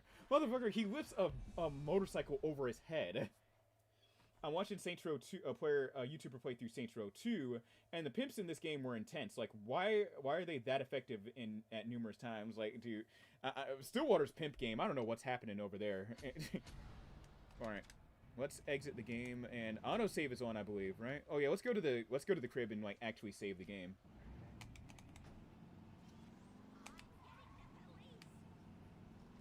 All right. We're gonna save the game, and I'm gonna get it queued up, get the video queued up on Internet Archive, and we can watch together. And I can offer some behind-the-scenes insight to that video. How do you do sort it by cribs? There it is. There we go. By the way, I have not touched Saints Row Reboot in 3 years now, and the next time I do touch it, it's very likely going to be for the for my retrospective. Oh my god, oh man, that game is a tough play. And you know what's crazy? I actually wanted to get the platinum for that, but the problem is that I think a few of the trophies are glitched. One of them is a multiplayer trophy, and I think if you join the multiplayer, it's gonna fuck up whatever other trophy there was. Oh yeah, even the ghettos in Stillwater look dramatically different in this game. I can't tell if it's because of the engine or if like still they managed to fix it up at least a little bit. And when you do that, I look forward to just ripping that game to shreds. I know, and you know what? It's crazy. I'm also trying to keep. I also want to stand out from all the other reviews of Saints Row Reboot. Instead of just calling it like woke, I want to talk about it like from. I want to talk about it from like a review, like more of a reviewer. Like in the style, like in my normal review style, instead of just acting like I'm the quartering and go like this game is woke and everything. All right, so I'm not gonna lie to y'all. Listen, man, I'm not gonna lie to y'all.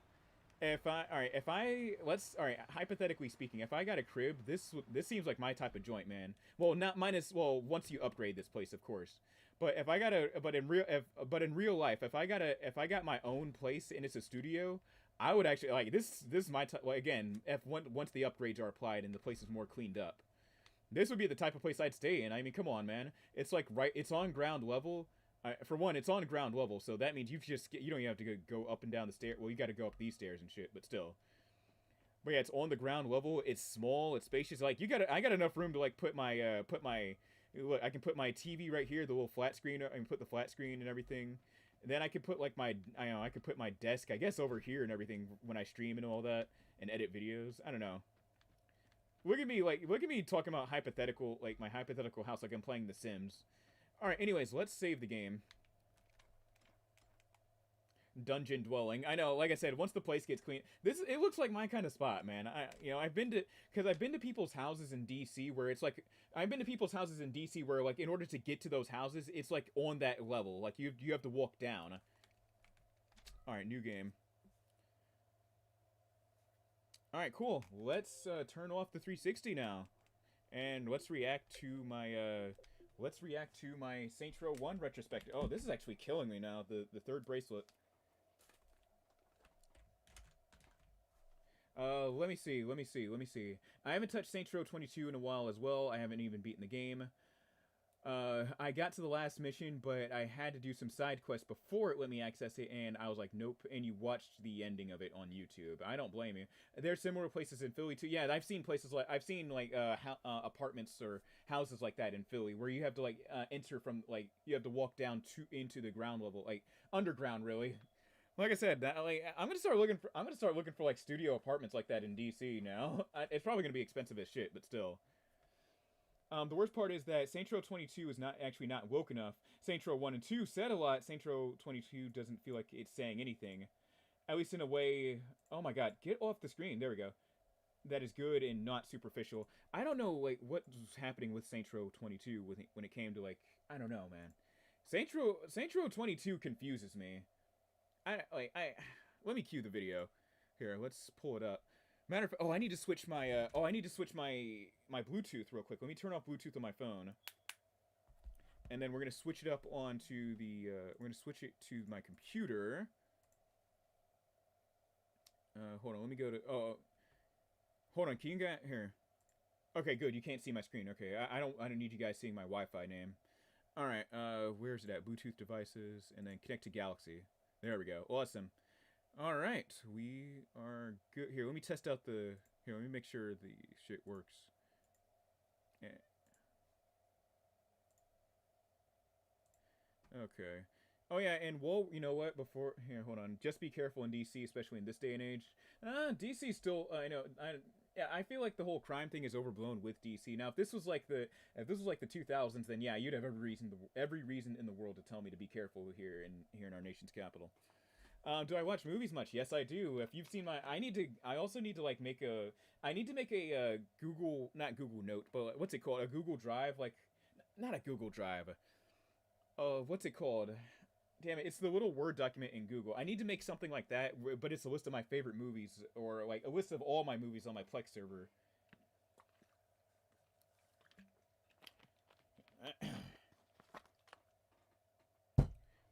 Let me see. Oh no, oh, that's the. Oh no, I took a swig from the wrong one. Fuck that.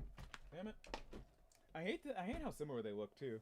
Letterbox. Oh yeah, Letterbox. I should do that. I've seen so many posts clowning on Letterbox before. I'm like, you know what? Let me give Letterbox a try. But before I do continue, don't worry, it's not going to be a little sponsored section. I also forgot to, before we do embark on this little journey talking about the video, every stream I have like a little section where I talk about the music I'm listening to. And I forgot to cover the music I'm listening to whilst we were talking about music earlier in the stream. But yeah, lately I've been listening to Lady Gaga's Mayhem that came out a few months ago. I'm a bit late on the uptake, I know. She did the shit at the Grammys and everything. She actually uploaded this, dude. Lady Gaga and her crew uploaded the music video for Abracadabra during the fucking Grammys, and it scored well over hundreds of millions of views. That is crazy, man. We use Letterboxd. Yeah, I'm gonna use that. I'm gonna make an account and everything. But in my opinion, I think that Mayhem, in my opinion, stands shoulder to shoulder with The Fame, her debut album. There are so many bangers on there. Perfect Celebrity, man. Perfect Celebrity was like one of the few times you'll hear Lady Gaga dip her toes into rock music. It has this kind of grunge-ish to it. We're gonna be turning into Anthony Fantano. Like, oh man. But yeah, Abracadabra, absolute banger of a song too. Like that's the type. That's the type of song I'm definitely going to be hearing at from 10 years from now. I'm still going to be hearing at nightclubs, Abracadabra. And then my favorite song off the album has to be Garden of Eden. Like that is just pure Gaga on there. But yeah, Mayhem, it's a kick-ass album. Give it a listen if you all can. Mayhem by Lady Gaga. And what other do you like hardcore techno? I haven't been, you know, it's crazy, for the past few years, I have not been listening to a lot of electronic music. And, hold on a second. Alright, here, let me pull it up. But yeah, that ends my little music review section. I probably, you know what? I should make a separate channel where I review music or anything, like, just off the cuff. Alright, archive.org. Here we go. Go to my profile. Here we go. Exit. You should change that, really. Oh, they've got some new guys in town that I've not heard of. Please fill me in. Hold on a second. There we go. All right, that's the one. All right, and then we go to my profile on the Internet Archive. Alright, there we go. My uploads. Alright, awesome. There we go. Alright. Where is it at?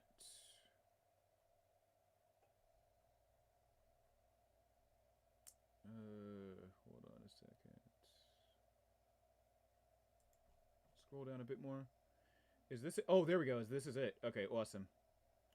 Here, let me make sure. Okay. Oh, Jesus. Okay, yeah, this is the one. Here, let me make sure. Oh, I need to get Stream Chat on my phone real quick. Here, let me turn on the volume on my phone. Someone DM'd me on Twitter. Okay, cool.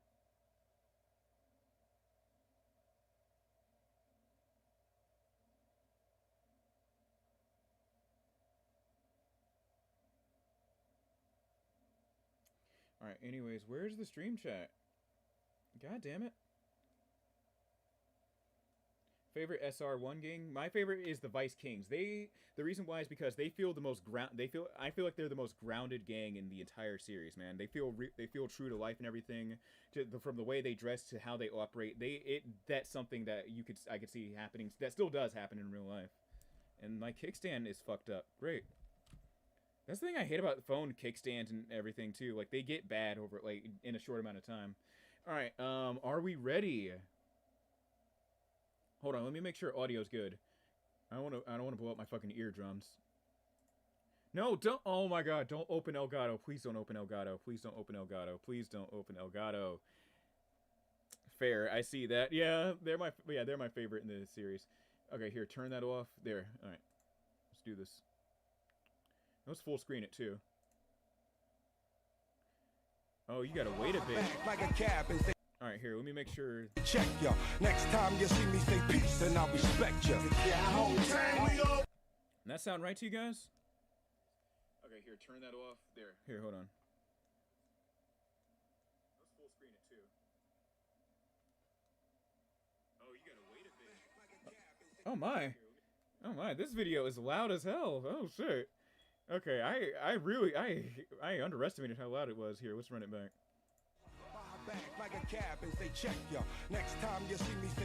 Listen, I've never done React content. Okay, well, okay, that's a lie. I've reacted to, like, video game reveals. That's it. But I've never done React content to individual videos. This is probably all you're gonna get, okay? Alright.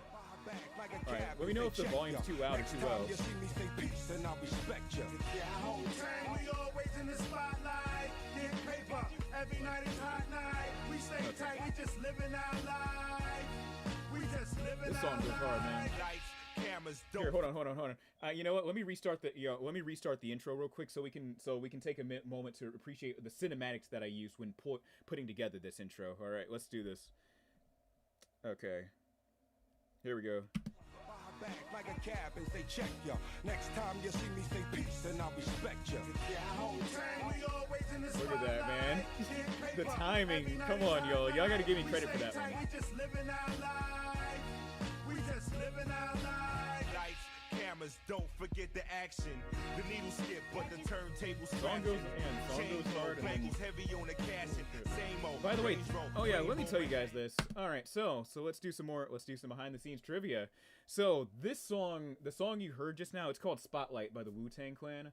This song was my first choice for an intro when I was covering Saints Row 1. And let me tell you something, putting together those visuals was not fun. Especially like trying to time those visuals to the beat of the song is a Herculean task. I remember spending upwards to oh my god, I forgot how long I spent. I think it was around an hour putting together this intro, like cutting the clips together for the intro. I don't remember the exact, but it was somewhere in the ballpark of under an hour. But yeah, the reason why I chose Spotlight as the first song is because it's just, I don't know, this song is just pure Saints Row. I don't know, I can just, when I hear that song, the first thing I think of is just the cover of Saints Row in general. And I was like, yo, this has got to be the first choice to add. All right, let's continue. Oh geez, again, I've never reacted to like an actual video, so please bear with me. And I'm gonna try to there's gonna be lots of commentary and cuts and pauses. So again, it all begins in the city of Champaign, Illinois. Champaign is a decently sized city located in the center-east part of the state. It's home to the University of Illinois Champaign-Urbana, the colorfully historical Cranert Art Museum, and video game studio Volition, although nowadays they go by the name Deep Silver Volition. So, little fun fact, I showed my friend this segment of the video where I go over, the behind the scenes shit with Volition and everything, you know, where they're from. And it turned out that friend just so happened to be going to the University of Champaign-Urbana. And the thing is, though, I told him, dude, if and when you get there, please, for the love of God, take a picture of the Volition studio. Just for me, man. He forgot to take the picture. And this was also like the 1 year before Volition went under too, so and he's also graduated from that college as well. Volition was founded in 1993 by developers Mike Koulos and Matt Touchdon. The studio itself began life as Parallax Software. Now listen, hold on a second. Hold on. And Matt Touchdon. Now listen, man. I don't like getting on people's appearances, but I would have asked for someone to do a retake of that, man. You're not going to have me looking crazy in my little self-portrait, but I digress. The studio itself began life as Parallax Software. During development of one of their major titles, Descent 2, Matt decided to open up a second office for Parallax in Ann Arbor, Michigan. This move was done as a way to split up work between the developers, but it backfired. Staff at both studios were feeling overwhelmed with working on the same game from two different offices, and the founders agreed to work as one team again. The thing, by the way, so let me tell you guys something. All the information that you're listening to, I had to go through God knows how many dead links on like dead links leading to nowhere. Just to confirm these, so my philosophy, all right. So my philosophy with writing these videos is whenever I'm doing like a background thing on like the developers and all, I sound so much innocent in this video. Yes, I do. I sounded so ambitious, and listen to me now. So my rule of thumb when doing like these little segments on the developers themselves is to make sure that the source you have is, still like able to be viewed. I like to use, even though I spent like less than a year in college, I've always used the little MLA format and everything. Anytime I get a dead link where from a claim that says, "Oh, Volition said so and so back in like 2003," and that link is dead, I immediately discard that link and discard whatever the claim was made, because I don't want to give out bad information. And those dead links that I searched on the Wayback Machine for, a majority of those dead links were never archived in the first place, which is why I oh my god, which is why I always discard any information that was said leading to that dead link. Like I said, I want to keep these videos as informative as possible without giving any kind of misinformation leading to people bringing up said information to like people that made the game. And you got to remember, these videos do get thousands of views. There's a high chance that at least one of these developers have come across this video. So again, I want to make sure my information is right for not just for the viewers, but for the people involved with these projects. Clicking a bunch of dead links is scary. You don't know where it's going to lead you. Yeah, a lot of these links are. A lot of these dead links. Yeah, at least they're not onion links. If you're clicking a bunch of random onion links, you belong on a list, or you're just painfully stupid. One of the other. Here, I'm sorry. I'm taking my shoes off right now. I forgot I had my shoes on in the first place. Alright. Anyways, let's continue. The thing is that the two couldn't think of a proper place to base the studio, so they decided to split the company itself in half. The team in Ann Arbor, Michigan was rebranded as Outrage Entertainment. Oh yeah, I like this little transition I did with the logos. Watch this shit. And the team in Champaign, Illinois was rebranded as Volition. Come on, man, the timing, began in 2003 the small stuff, for the PlayStation 2, under the working title of Bling Bling. At the time, there were very few open world titles in the market. Hold on a second. It's more the issue of link hijacking where scams by old links, and basically it'll route you to somewhere you don't want to go. Oh shit. I'm glad I have my little VPN and shit on too when I do research for these videos. Because you'll get sent all the way across the internet, if there's even an across to find on the internet, trying to find out shit about developers. And Volition wanted to throw their hat in the ring before it became oversaturated. One day, the developers threw together a trailer containing clips of gangster movies and scenes from different video games, while the song Fuck the Police by NWA played in the background. Oh, my accent slipped in a little bit when I said police just now. When the trailer was shown in a boardroom, everyone fell in love with the idea of making an open-world gang simulator, but they were also reluctant. Due to the rise in gang violence... Okay, alright, so... Oh, hold on a second here. Let me let it play out for a bit, then I'll add in my shit. In the, at the time, ongoing debate about violence in video games, they were fearful that making a game like this would have painted them in a bad light in the eyes of the public and the media. Some were scared that they'd face retaliation from nearby gangs, and some were scared about the media just running... Alright, here it is. Okay, this is what I wanted to touch on. I should have touched more on this in the original script. I still wish I had that script too. It got accidentally deleted. Okay, so anyways... I think this is silly. Now I understand. Now THQ, they had more to worry about because THQ is based in like LA County. LA County has a lot of gang activity just outside of Los Angeles alone. However, Volition is based in Champaign, Illinois. Oh my god, my voice cracked. Champaign is a 3-hour drive from Chicago, Illinois. There's a snowball's chance in hell that some gang member will play your game or see anything about your game and then get so mad that they'll make the 3-hour trek from where they're at in Chicago to this little preppy little college town just to retaliate against you. I think their fears were unfounded. Again, unless you were like one of the guys at THQ in LA County, you had literally nothing to worry about. I think those fears were unfounded and very silly, and I should have added more to that in the original script. It's more of the issue of link hijacking. Oh no, I already read that. It's something what a lot of researchers find out the hard way. The link's perfectly fine, and they realize it's dead. They move on, not knowing that they fucked themselves over. I added that one. they accidentally give the website permission that they didn't know. Oh Jesus. Yeah, I'm glad I'm using VPNs and shit. I don't use antivirus. I haven't used an antivirus thing in like 14 years now because like it's real. If you're on Windows, you just pretty much got to use common sense. And if you're on Mac, you don't need antivirus because the Mac OS is so secure that anytime a virus comes out or a virus does come out, it's immediately patched away. And this is not me capping for Apple. Okay, this is actually how Mac OS works for anyone that doesn't use Mac. Oh shit! God damn it! I just lost the cap. There it is. Alright, anyways, let us continue with the video. Running stories on the game itself. There were even members that didn't want to be associated with the project completely. Play that in the boardroom. Oh, yeah, and there was dead silence afterwards, and the CFO says, this is really the kind of game that we want to be making. And they talked about, you know, we're near LA, gangs are a serious matter here, you know, we have gang fights, we have gang riots, we have a lot of people being killed.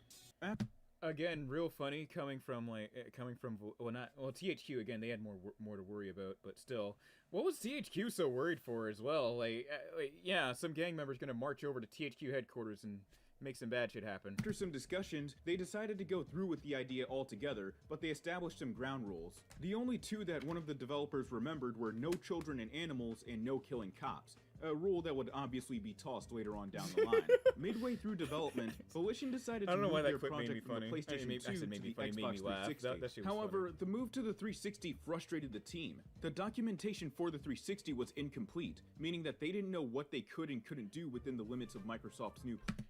Also, trying to find pictures of, like, development pictures for the 360 was a difficult task. It got to the point where I was just going to use anything. I was actually about to use, like, the 360 presentation, like, the 360 reveal when... Who was it? When Bill Gates and The Rock... No, that was the first Xbox, but I was going to use, like, the original reveal of the 360 as substitute for footage. I was like, then I found the one good picture. Again, my least favorite part of these videos is doing the opening segment, because I've got to go all over the internet to find this shit. Platform. The most worrying part about this move is that they didn't know what the throughput was on the 360, which is a really important aspect to consider when developing open world titles. The team was stressed out. They were worried about the public's perception of the company, they were worried about the media, journalists, and lawyers blaming their game for real world acts of violence, and they also feared retaliation from gang members. So, alright, so originally I was gonna use a picture. This is a stock photo. I don't know. I need to know what led to this stock. I need to know the backstory behind this stock photo. I'd like to see how they put this together. I was originally gonna use a picture of like when Ricky died in Boys in the Hood, of that one dude in the backseat of that car with the shotgun. I was gonna use that as the stock photo. I was like, nah, that's a bit too on the nose. In criminal organizations. I think this is why Saints Row 2 had a somewhat different tone and atmosphere compared to the first game, which also might explain why Saints Row 3 and 4 just runs wild with the chaos and humor. Despite all of this mounting stress, THQ still had a lot of faith in this project, and they wanted Volition to move forward with it. Once Volition was given their budget of $9 million, which is their biggest budget ever, their staff increased to 100 members. And in a post-mortem documentation for Saints Row, a lot of team members had negative thoughts on how the project was going to be received by the public, but that attitude quickly changed overnight.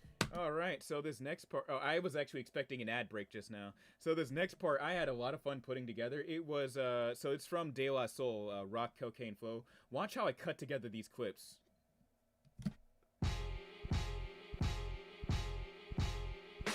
On August 29th, 2006... Holy shit, come on, man. Tell me that shit didn't go hard. Here, let me run it back for you all.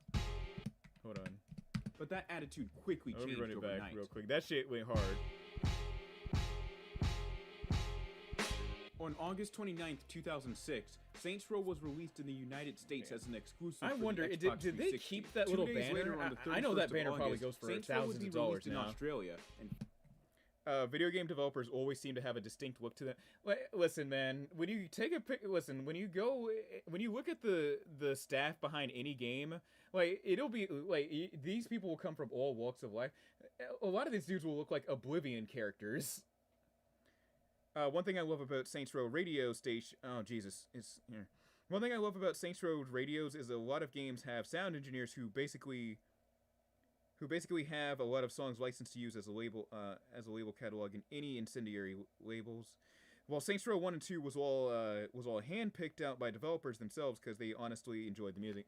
Yeah, again, my issue with Saints Row 2 is that the music selection was a bit too mainstream. Again, I'm not trying to be a hipster or anything, say, oh, that's too mainstream. It's just I really wish they did a balancing act with, with the underground and mainstream acts.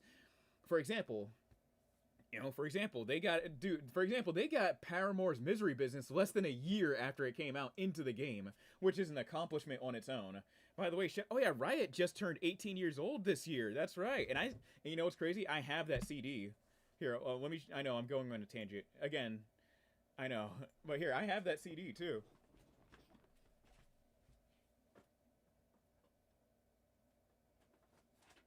Here it is.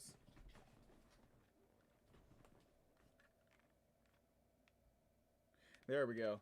Here it is, Riot from Paramore. Yeah, album just turned 18. Anyways, let's get back. Let me read a few more messages, and then let's get back to the video itself. Let's see. Saints Row the Third is where it got, where it was no longer handpicked. It was sad. Again, I think, like I said, I think they did a slightly better job with the stations in Saints Row the Third. They did a balancing act with the mainstream and underground acts on there. And why is it? Oh, it's still on the shit, isn't it? Yeah, here it is. There we go. Oh, no, that's not my. There we go.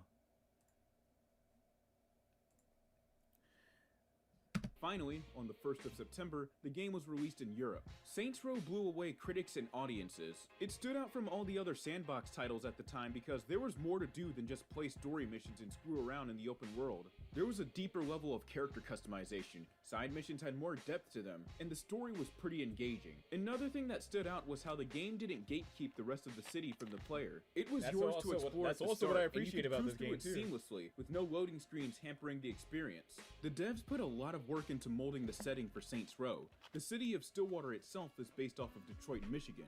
In the first game, it's implied that the city is on the coast of one of the Great Lakes, possibly taking place in the state of Michigan or Northeast Illinois. However, in Saints Row 2, Stillwater is revealed to be an island city, which to me is very weird. Is it in the middle of Lake Huron, Lake Erie? What's going on here? That'd be like me making a game taking place in Norfolk, Virginia, and then placing it dead in the middle of the Atlantic Ocean just a few miles east of Delaware. 757, come on, man. Yo, Maze the Great, man. Come on, you gotta give me credit for that Norfolk shout out. Come on. Stillwater is a pretty diverse open world overall. The various districts all stand out and are easily identifiable from afar. The city is split into two islands. Oh, Jesus, my delivery. Hold on a second. My delivery on a lot of these lines. Looking back, I could have done a way better job on my delivery. I sounded. You could hear that I'm reading from the script in some of these. Like, oh, Jesus. The North Island is home to the downtown. The city is split into two. The various districts all stand out and are easily identifiable from afar. The city is split. Oh yeah, like that sentence right there. That you can very clearly hear me reading off the script. Into two islands sitting just north and south of each other. The North Island is home to the downtown area, museums, the suburbs, high-end retail shops, and expensive housing. Across the bridge, hold on. Yes, for acknowledging my postal code. Yeah. I know, I had to, listen, when I built that part of the script, I had to put the, thanks for acknowledging my postal code. Yeah, again, I was like, you know what, let me put it, I was thinking of some random city over in Virginia. I was like, okay, let's put in Norfolk, and, then put it on the coast of Delaware. Maybe you gotta use the, script as a base and improv. Oh, no. Oh, yeah, this video, half of these lines you're gonna hear are improv'd. So I did do that. And matter of fact, I think I get better with my line deliveries as this video goes on, because I recorded this video over the span of, hold on, I started recording this video in what? I think I started recording it in February. Yeah, I started work on this video in February of 2022, and then I finished it in June of that same year. South Island is more residential, having a lot of run-of-the-mill apartments, bars, clubs, factories, and some rundown portions such as the Saints Row District, Sunnyvale Gardens, and Shivington. There's just a lot of love, detail, and care that was put into making Stillwater what it is. Speaking of that delivery was, oh my god. There's just a lot of love, detail, and care that was put into making Stillwater what it is. Yeah, you can. Yeah, like I said, you can definitely hear me reading off the script instead of like using my own. When I say reading off the script, you can like. When I say reading off the script, I mean like just reading the script, but not adding your own flair, your own personality, and expressive. Anything to spice up the sentence. Speaking of detail, Volition did. Okay, so this part right here. I almost scrapped this part of the video because it was dealing with real life gangs, and my parents were inevitably going to see this video, and I was worried about them getting mad at me for doing research and saving pictures of random gang members. So to cover my ass, what I did was to cover my basis, pretty much, what I did was I censored out any and all pictures of gang members as well. Let me see.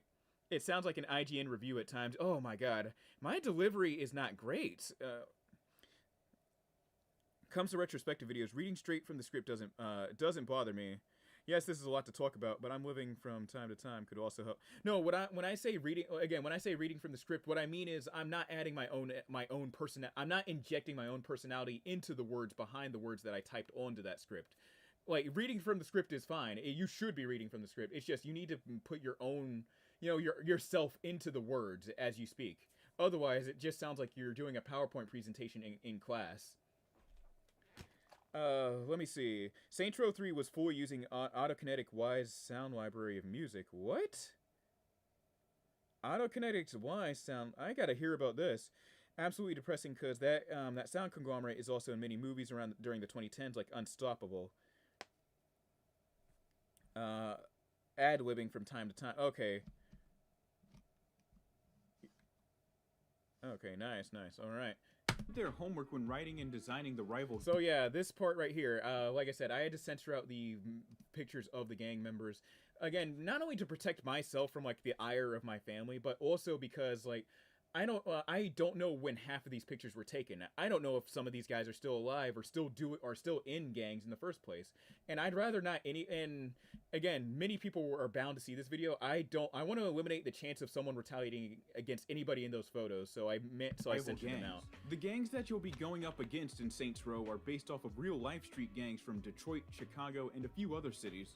First up are the West Side Rollers. The Rollers are an Asian American gang based off of the Asian Boys. Here it is, yeah. This was my least favorite picture to censor. Oh my god. So the way I censored these pictures was by, so what I did was I went into Microsoft Paint, and what I did was I would put a square around the guy's face, then I would shrink the square, and the square would come back in a more worse quality. And I'd have to do that for every single person in this picture. Yes, as you can see, every person, I had to put a square around their head, shrink the square, and then put it back in like bad quality, rinse and repeat.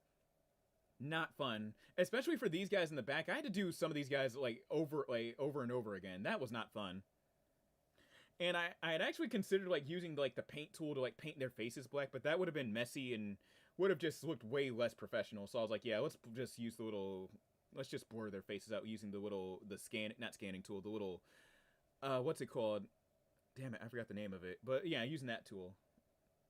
A Southeast Asian crew originating in Long Beach, California. By the way, a few people got mad at me too. What happened was they said, oh, the Asian Boys are not based on, the Rollers aren't even based on the Asian Boys. Motherfucker, dude, look at the demographics of the Rollers. Look at what the fuck they're wearing. And then gang based off of the Asian Boys. And look at these guys. What are they wearing? What nationality or race are they? What ethnicity or race are they? What color are they wearing? Like, a few people in the comments really got mad at me about that. Like,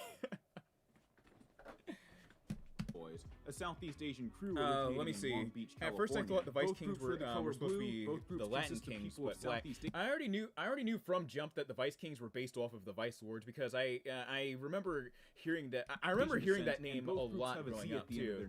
And I also remember one kid in my class claimed to be a Vice Lord. I'm like, no, you ain't, dog. You ain't about that races, life. chopping up vehicles, and importing car parts. That doesn't mean you should underestimate them, though. Up next is Los Carnales. Saints Row the Third had lots of licensed music from Universal Canada. Rio Nice. Grande River. I got a lead on where the Los Carnales cut all their shit. The Carnales. The Carnales. Rio Grande River. Jesus. What the fuck? It's not the Los Carnales, it's just the Carnales. Los means...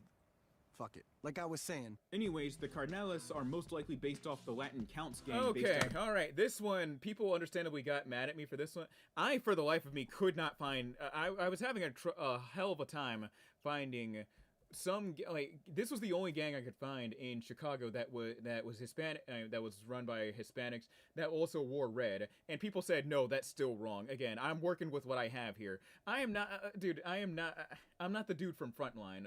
What was that channel? Wait, I'm not the guy from Frontline. That's not my job to seek out gang members. Based out of Chicago. I even put in the caption too, faces censored for safety reasons. Between the two is that they're both Hispanic and they both wear red. Los Carnales is a somewhat powerful entity, being a distributor of drugs and later on in the story, beginning a collaboration with the Colombian cartel. And finally, the Vice Kings. Here they are. The Vice Kings are based off the Vice Lords, or... Yeah, now this one was very, very accurate.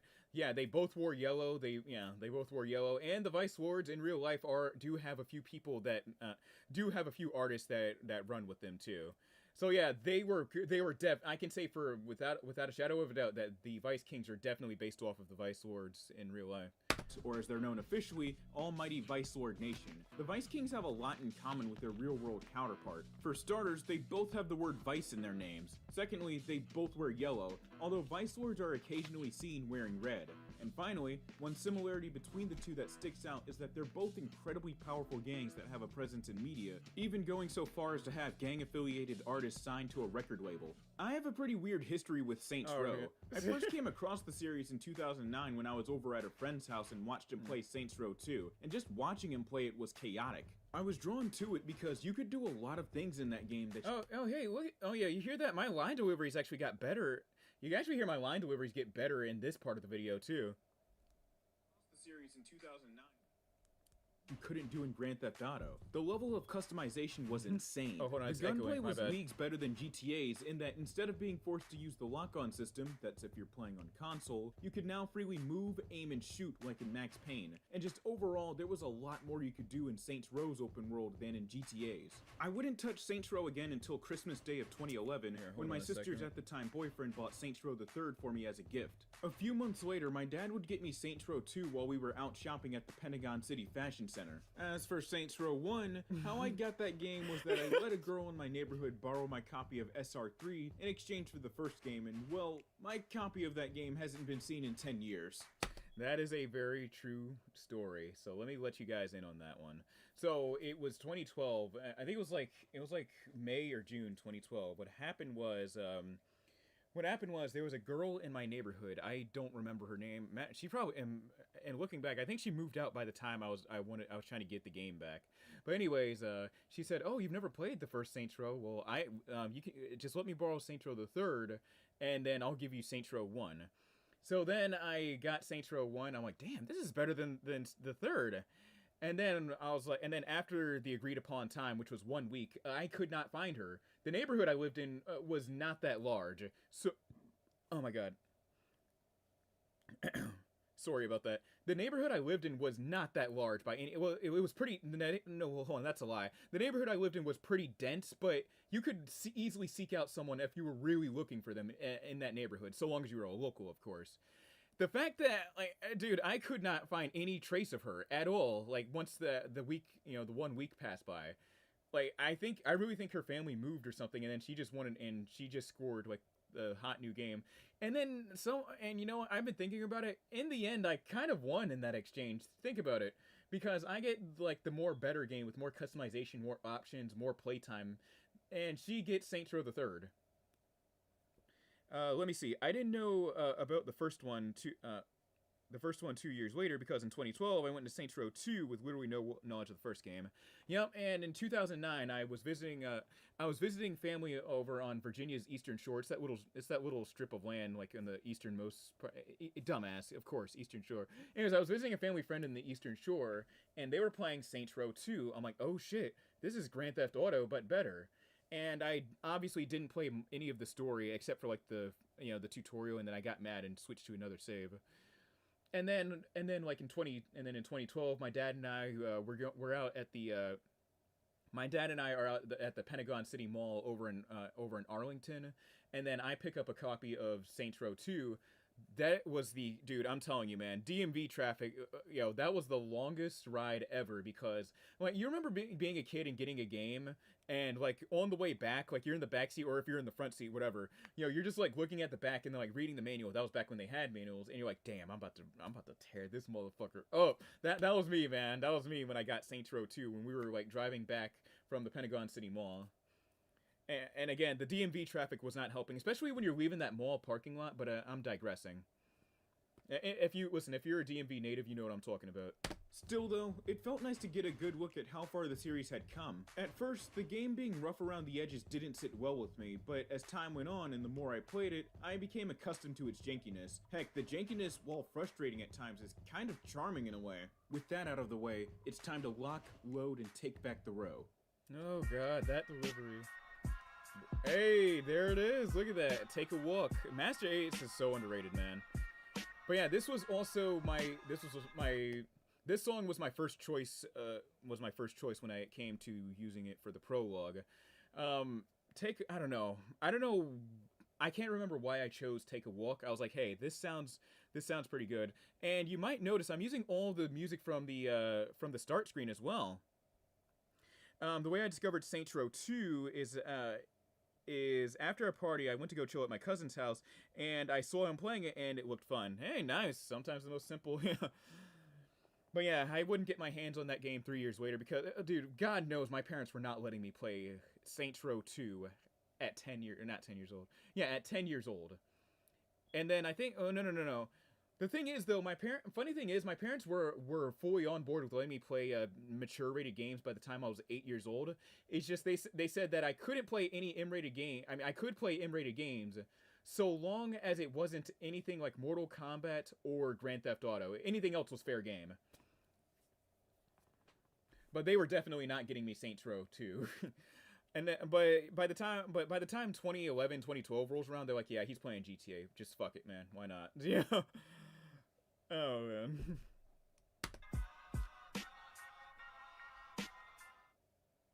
Before we can jump into Saints Row, the game throws us into a character creator. From skin color to body type to changing different aspects of our facial features, there's a respectively deep level of customization. It's nothing fancy, of course, but it provides the player with lots of options. For some... Oh yeah, by the way, if you have a keen ear, you can actually hear reverb. That's because by the time I started recording the prologue, I had moved into my dorm, and the acoustics in that dorm were terrible. It was echoey as hell, and not even this current sound screen that I use, which is like this little like folder thing that you put around your microphone when you're recording. Not even the little sound screen I was using could save me from the reverb. It was that bad. Matter of fact, I think the reverb's gonna persist throughout the video up until the final chapter. I mean, up until the Vice King saga. Because if I remember correct, I think it was in early June that I completed that chapter. I don't know.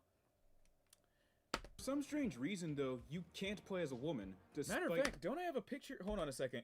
I do have a picture of that, don't I?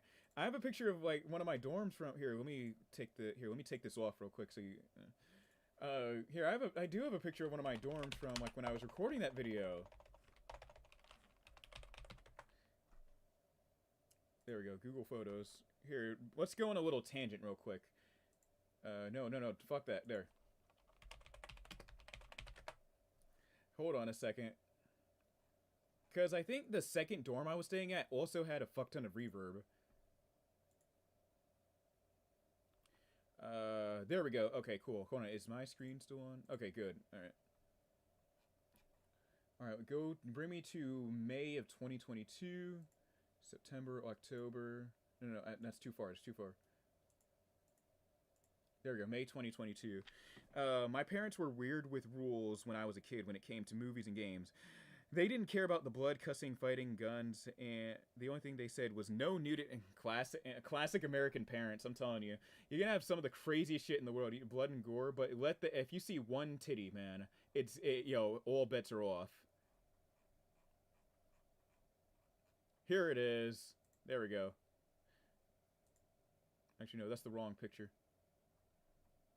There it is. That's from like that's from like right after I moved into that dorm. Okay, it is safe to show. All right, hold on a second. Uh-oh. Whoops. All right, there it is. Here it is. But yeah, this is the dorm I was living in at the time when this was the dorm I was living in right when I finished the Saints Row 1 video.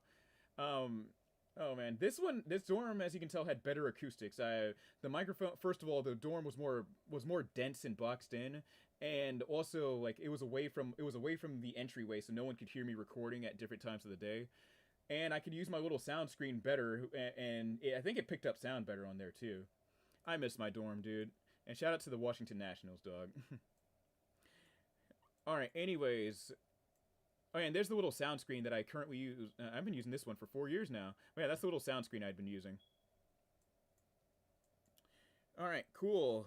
Anyways, let's get back to... Hold on. I got to switch back screens real quick. Hey. There we go.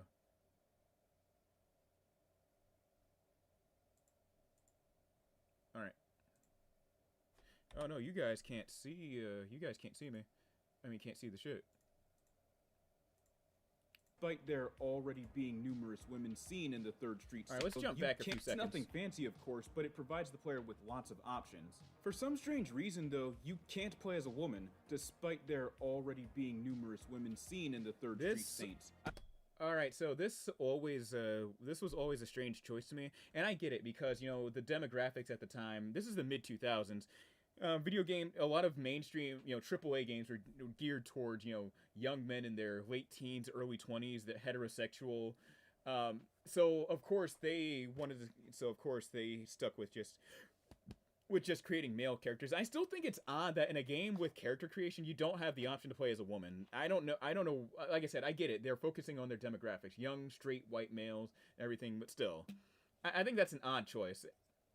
I remember one comment I got under this video. Someone said, "Yo, dude, you need to check your nuts, man." Because he said that shit. He said, "Yo, bro, check your nuts. The reason why women weren't in the game, weren't in creative characters, is because this, that, and the third." I'm like, dude, like the guy accused me of being gay and wanted to play as women, and like ain't nothing wrong with being a guy and wanting to play as a woman in any game. Let's continue. I don't know what drove this decision. Maybe it was due to time, budget, or something else, who knows. It wouldn't be until the 2nd game that you'd be able to play as a woman, though. And for the record, this isn't me bitching about representation in video games or whatnot. I just find it odd that the marketing team themselves showed off the crazy levels of customization available just for the devs to not include the option to play as a female. I don't find the decision to be... Considering this game was a GTA ripoff, I'm certain that white males... We're not the only demographic they were appealing to. Holy shit, you're right. I painted myself into a corner with that comment I just made. To be something that makes or breaks the game. But if I were a woman, this is what I was talking about. The baggy pants. I cannot download that anymore on the 360 version of this game. And if I were going to be spending 10+ hours playing a game that has character creation, I kind of want to see myself pulling off all these crazy feats. Also, before I jump into the story itself, quick reminder that I'm going to be referring to my character as Playa from here on out, for the sake of simplicity. After exiting the creation screen, the game... let me see. It's so strange because they would add another gender in the sequel. Maybe if you played as a different character in 2, it would make more sense. And yeah, that dude insulting you is so weird. He said, "Yo, check your nuts." I was like, oh shit. What else was I about to say? Oh, god damn it. Oh yeah, there was one dude I saw who did a video, this was many years back, it was called Everything Wrong with Saints Row 2. It was a parody of Cinema Sins, where he just like makes jokes about the game and adds a sin. Anyways, one joke he made, this one, I still use it to this very day. One joke he made was the reason why the boss is a woman in Saints Row 2 is because the explosion was so devastating that the boss got a free gender reassignment surgery, which is, damn. Listen, with the way healthcare is in the United States, holy shit. But damn, that shit's funny to think about, though. The boss transitioned mid-explosion. That's like, holy shit, boss. Like, boss is a superhuman at that point, man. Like, come on, he's surviving an entire boat explosion. He's in years-long coma without any kind of muscle atrophy or anything, and now he's transitioning to another gender mid-explosion. Like, boss is a superhuman. You gotta give him credit for that. Or her. The game jumps to a cutscene of Playa walking through Stillwater. All is normal until a group of Vice Kings, the guys clad in bright yellow, Oh, yeah? come across a tag from the West Side Rollers on their turf. While one of the VKs is spraying I'll over it, talk a about this trio scene of in a rollers moment. happens upon the scene, sparking a brawl between the two gangs. What the fuck you think you're doing?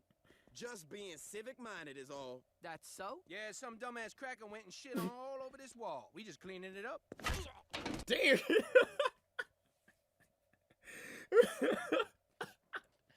We just cleaned it up. Holy shit! I forgot. I legitimately forgot how fast he hits him with that bat too. Like it is within like 0.1 seconds of him finishing that sentence. We just cleaned it up. Holy shit! Now the reason I was laughing at this scene is because in my editor on Sony Vegas, if you pause frame by frame, I took a picture of this. I gotta go through my Google Photos to find it because I sent it to a friend. It'll show the bat making contact with the dude, and he still has that neutral look on his face. Like the explosion burned the member. Holy shit, man! Like free gender. Like I guess if you don't want to deal with healthcare and shit and bills, instead of moving to Canada, get caught in a boat explosion here. I don't know. Tough crowd, I know. Out of nowhere, a car full of Los Carnales pulls up to the scene. They fire their guns relentlessly, clearing the whole block save for a few people. The surviving VK manages to run up towards the vehicle and takes out one of the Carnales in the passenger seat before being killed. Then a roller rushes in from nowhere and opens fire at the car, causing it to lose control and slam headfirst into a brick wall. The roller walks up to the scene of the crash and finishes off the survivor before being killed himself. Mind you, this all started over graffiti. The Vice King moves on to Playa, telling us that we were at the wrong place at the wrong time. The screen fades to black and a gunshot is heard, and we're rescued by two gang members clad in purple. Julius Little, leader of the 3rd Street Saints, there and he Troy is, man, Bradshaw, Keith David, who's a high-ranking member of the group. Julius pulls us away from the wreckage and tells us that Saints Row isn't safe anymore. Rival gangs are fighting over what isn't theirs, and innocent people are getting killed. He tells us that Saints Row let me see. This game clearly establishes gang life because in this opening scene, 9 people died in less than 3 minutes. Less than 5 minutes. Yes, mind you, and that's true to life though. A lot of the gang fights and gang shootings you'll see on like security cameras, they'll start over some bullshit. And in the end, no one wins. They'll either at the end of those confrontations, nobody wins. You know, if someone hasn't died, it's very likely they're getting life in prison. Row has a problem, and if we want to be part of the solution, we should swing by the church. Once the cutscene ends, the game cuts to us standing on a street outside the church Julius mentioned. Oh, this is the navigation music from Shin Megami Tensei 4 Apocalypse. I've seen a sandbox right. game allow the player to explore the open world. The game doesn't bar you from accessing certain districts, or heck, even the North Island. You're free to go wherever you want, whenever you want, without much stopping you right at the start of the game. This is what Saints Row had over Grand Theft Auto at the time. You could travel the entire city at the start of the game without being weighed down by much. Of course, you're going to be missing out on a few features, but still, the game is like, hey, this guy's not a jackass. Let's let him explore the city and get to know the place a bit. But then in Grand Theft Auto, you've got you've got the bridge locked by some stupid explanation like, oh, a hurricane closed the bridge, or hey, the military is doing some training right here, or some shit. That's what I didn't like about Grand Theft. One thing I don't like about Grand Theft Auto to this day is that you've got to play their game. In the Grand Theft Auto games, you'd usually have to complete a tutorial or drive somewhere before the game allows you to explore whatever city you're in. And even then, you're still barred from accessing certain districts. In Saints Row, it's free real estate. The developers could have railroaded the player into some kind of tutorial section before letting them access the city, but they decided not to. Volition clearly respects the intelligence and time of the player, and they know that they want to explore the city and see what it has to offer. I just said that just now. Or maybe just run around and wreak havoc. It's all up to you. So Playa heads to the church where Julius is giving an important meeting. I like how unlinear it is. As soon as that first cutscene stops, your character could, in theory, stay out of gang life, and you, as your self-insert, have to choose to get into crime. Oh my god. That is such a hilarious headcanon. Imagine he goes on to live a regular life after nearly getting killed in a gang shooting. He moves out of Saints Row into the North Island and then lives a steady life at an office at the Ultor corporate building. Oh god, that's a pretty funny headcanon. That's one thing I like about SR, unlike GTA, where they railroaded you into scripted parts. Saints Row just says, here's the game, go nuts. Yeah. And you might have noticed, if you were watching, there were prompts to get the hell back to the church. Like, there it is, like there. The Saints need your help. However, the game doesn't, like, stop you dead in your tracks and, like, put you near the church. It just says, hey, dude, you kind of need to continue the story, but, you know, you can do that whenever you'd like. We'll still be here. And that's pretty much what the game is saying when it put up that prompt. Havoc. It's all up to you. So Playa heads to the church where just goes and works at FBI. Holy shit, he's living a normal life. Who knows? He might have been Dex without all the gang activity. Julius is giving an important meeting. And those bitches be riding around here thinking they own these. Oh, hold on. Hold on. I gotta take my face off for this one. Yo, man, I gotta take my face off. We gotta, for Keith David, I gotta take the screen off for this one. Oh, I can't? Oh, fuck it. All right, whatever. All right, let's still keep at it.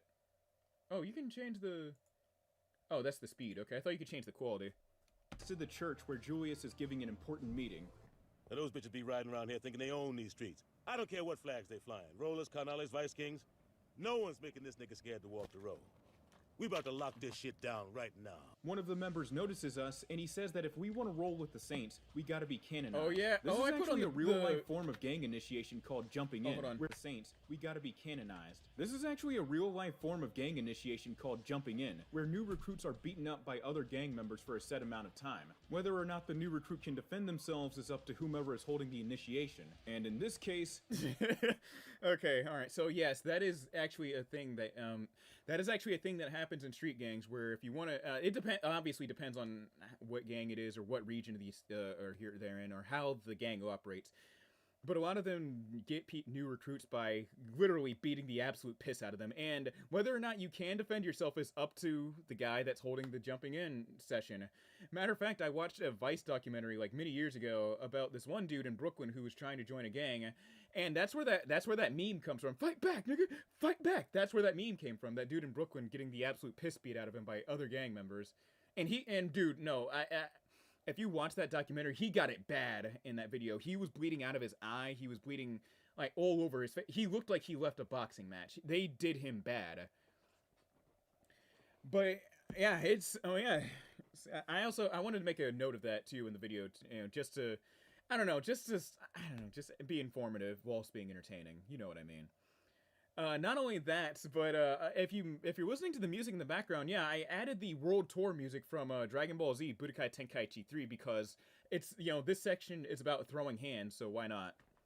Yes, we can kick everyone's ass in this courtyard. It's also where we get the melee tutorial. This is the only time you'll ever find yourself using melee attacks. There's legitimately no reason to use melee or even melee weapons when all the other enemies will be using guns. You definitely don't want to be the guy who brings a knife to a gunfight. Still true, to this day. There's literally no reason. This is the only time you'll ever use melee in Saints Row 1. I like how it opens up so much fast. You won't be able to get everything, but you can go into any store and buy stuff. Again, I really like that approach to making an open world game. Hold on.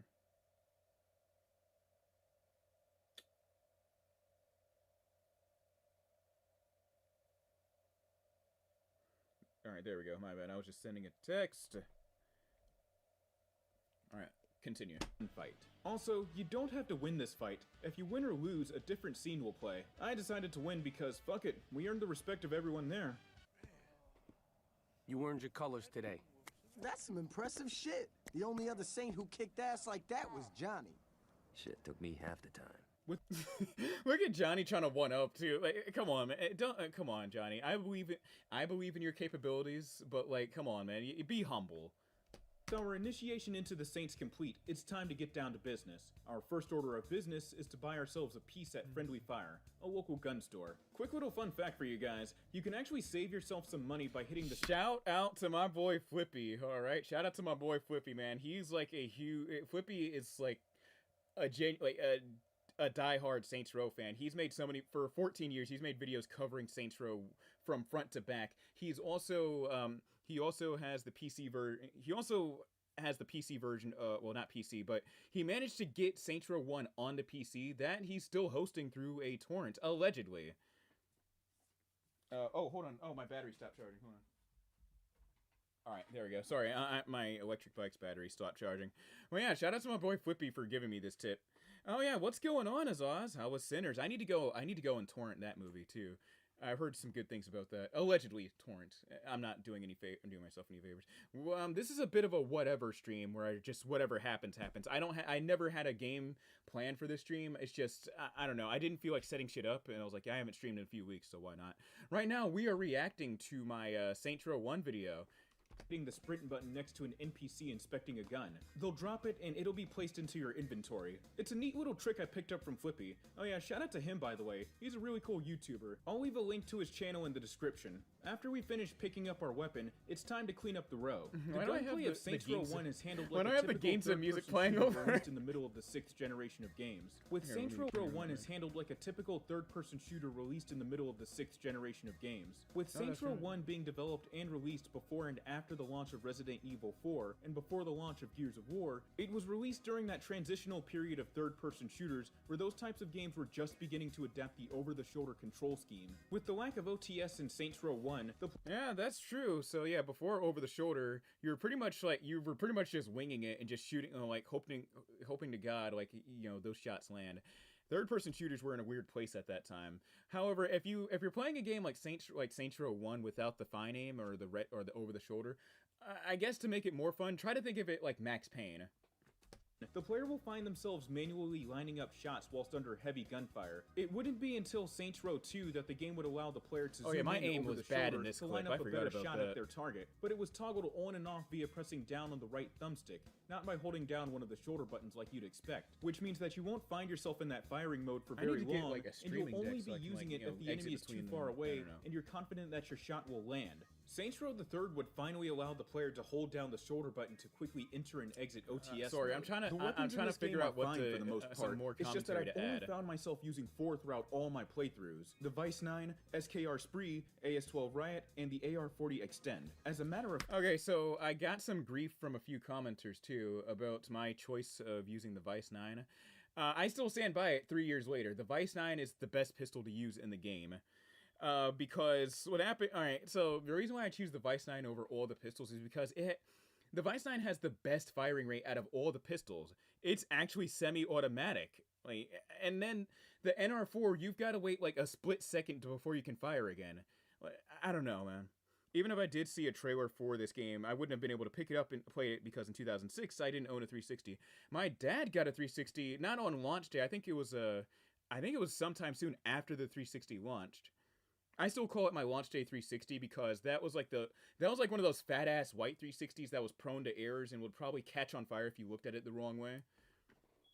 Yes, I'm just revisiting this video. I was doing with the GameCube and my PS2. Yeah, I had a PlayStation 2 at the time. My dad also got a PS3 in 2008. And the thing is, though, the PS3 was in the same place that the Xbox One was. There was not shit to play on there. Yeah, the PS3 was going through its little time, and like it did have some worthwhile exclusives, but still, I know. Oh yeah, Ratchet and Clank Tools of Destruction came out that year in 2007, I think. Alright, let's continue. Matter of fact, the weapon I'll find myself using a majority of the time is the Vice 9. It's a semi-automatic pistol with a really good firing rate. All the other pistols that the game has to offer aren't really good. The NR4 is semi-automatic, but it has a worse firing rate, forcing the player to momentarily pause between shots, unlike the Vice 9 where it'll let you continuously tap the fire button. As for the other pistols like the GDHC and the 44 Shepherd, they're powerful weapons, yes, but just like the NR4, Sinners is good. their rate of fire is lacking compared to the Like I Vice said, I'm 9. gonna add it to Fully automatic weapons are my fun to use alleged in this links game, list. but Let's I've call it only that. found Did myself it make it to using them when streaming? there are too many enemies to tackle with. Hold on, did Sinners make it to streaming yet? Because if it did, then it's definitely going in my alleged links. Just a pistol, or if I'm dealing with an enemy that's chasing me with a vehicle whilst I'm on foot and refuses to stop. The reason for me being so economical about how I use fully automatic weapons is because payouts from both story missions and side missions is so fucking paltry. Not helping is that each magazine you're looking to... That anger when I said the word fucking was so forced, it's not even funny. Oh my god. I know I said to inject your personality behind the scripts and everything, but try not to overdo it like I just did just now. So fucking paltry, like that. Buy is expensive as hell, and unlike Saints Row 2 and future titles, in order to collect ammunition from fallen enemies, that ammunition must be from the exact same gun, not the same class of gun. After clearing some Vice Kings forgot off I the put street, some. Oh we yeah, I have to put go the to a shit from place called Yakuza Forgive 4 and in here. Forget to wipe our Criminal notoriety Delights, meters. that's right. Saints Row is unique in that alongside having notoriety for the police, it has a meter for gang notoriety as well. As it's expected, the higher your notoriety, the more powerful enemies will get. Forgive and Forget functions similarly to how Pay and Spray from GTA does, except it's a hell of a lot quicker. Pay and Spray has you sitting in a garage for about 5 seconds before your car is repainted, and then you're free to navigate a city full of cops with short-term memory loss. Forgive and All right, that last now listen, that last line was sounded very personal.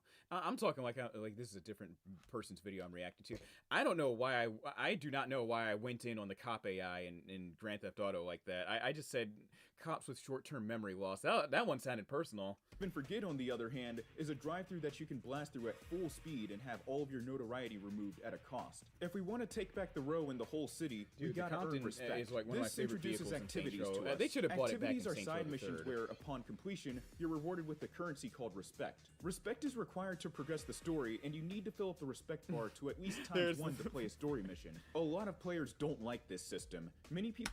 All right, now this is a take that I'm still standing on. The respect system is there. Hold on a second. The Vice 9 is good, but I always find myself using the GDHC because it's a bit more powerful. Yeah, that's right. Yeah, it is. Yeah, it's a guaranteed one-hit KO. So in defense of the respect system, I believe that this system is there for a reason. It's so that people do not burn through their game within hours. Not only that, but the respect system again forces you to explore more of Stillwater, see what else is around the city to see and do. Maybe you'll come across an Easter egg, or maybe I don't know, because I don't know. People think that it brings this. Oh, hold on. Have I played Saints Row 2 hardcore mode yet? The YouTuber I'm watching it plays it on that mode, and seeing the health bar not go up because there's no health regen is so interesting and scary. I played it on hardcore mode and tapped out by the time I made it to the final Somni mission. I don't remember what it was, but I remember getting chewed up within seconds of entering the underground mall. The story to a screeching halt, and they hate being forced to play side missions in order to progress the story. Some even call it padding. I agree with these sentiments, but at the same time, I really love how this system functioned. Oh my god, the delivery, man. You couldn't sound less convincing. Oh my god. I really love how this system functions. Like, come on, man, you gotta do better than that. I sound like I'm doing a YouTube sponsor video. This so-and-so improves my life, and I use it every day. I totally love this. Like, good God. Let me explain. A lot of sandbox titles at the time didn't have much going on in the world. Why did I sound like Sojido for a second? Let me explain. The only things you could do were just ride around the city and do story missions, and maybe a small-time side mission occasionally. With Saints Row introducing the respect system, it gives the player a break so that they don't burn through the story in hours, but also have something fun to do while they grind for respect. Is it padding? Yes. Does it give the game longevity? Call me a pussy if you want, but I've never have and never will play Saint. No, dude. No. If you value your mental health, do not play Saints Row 2 on the highest difficulty. I could not.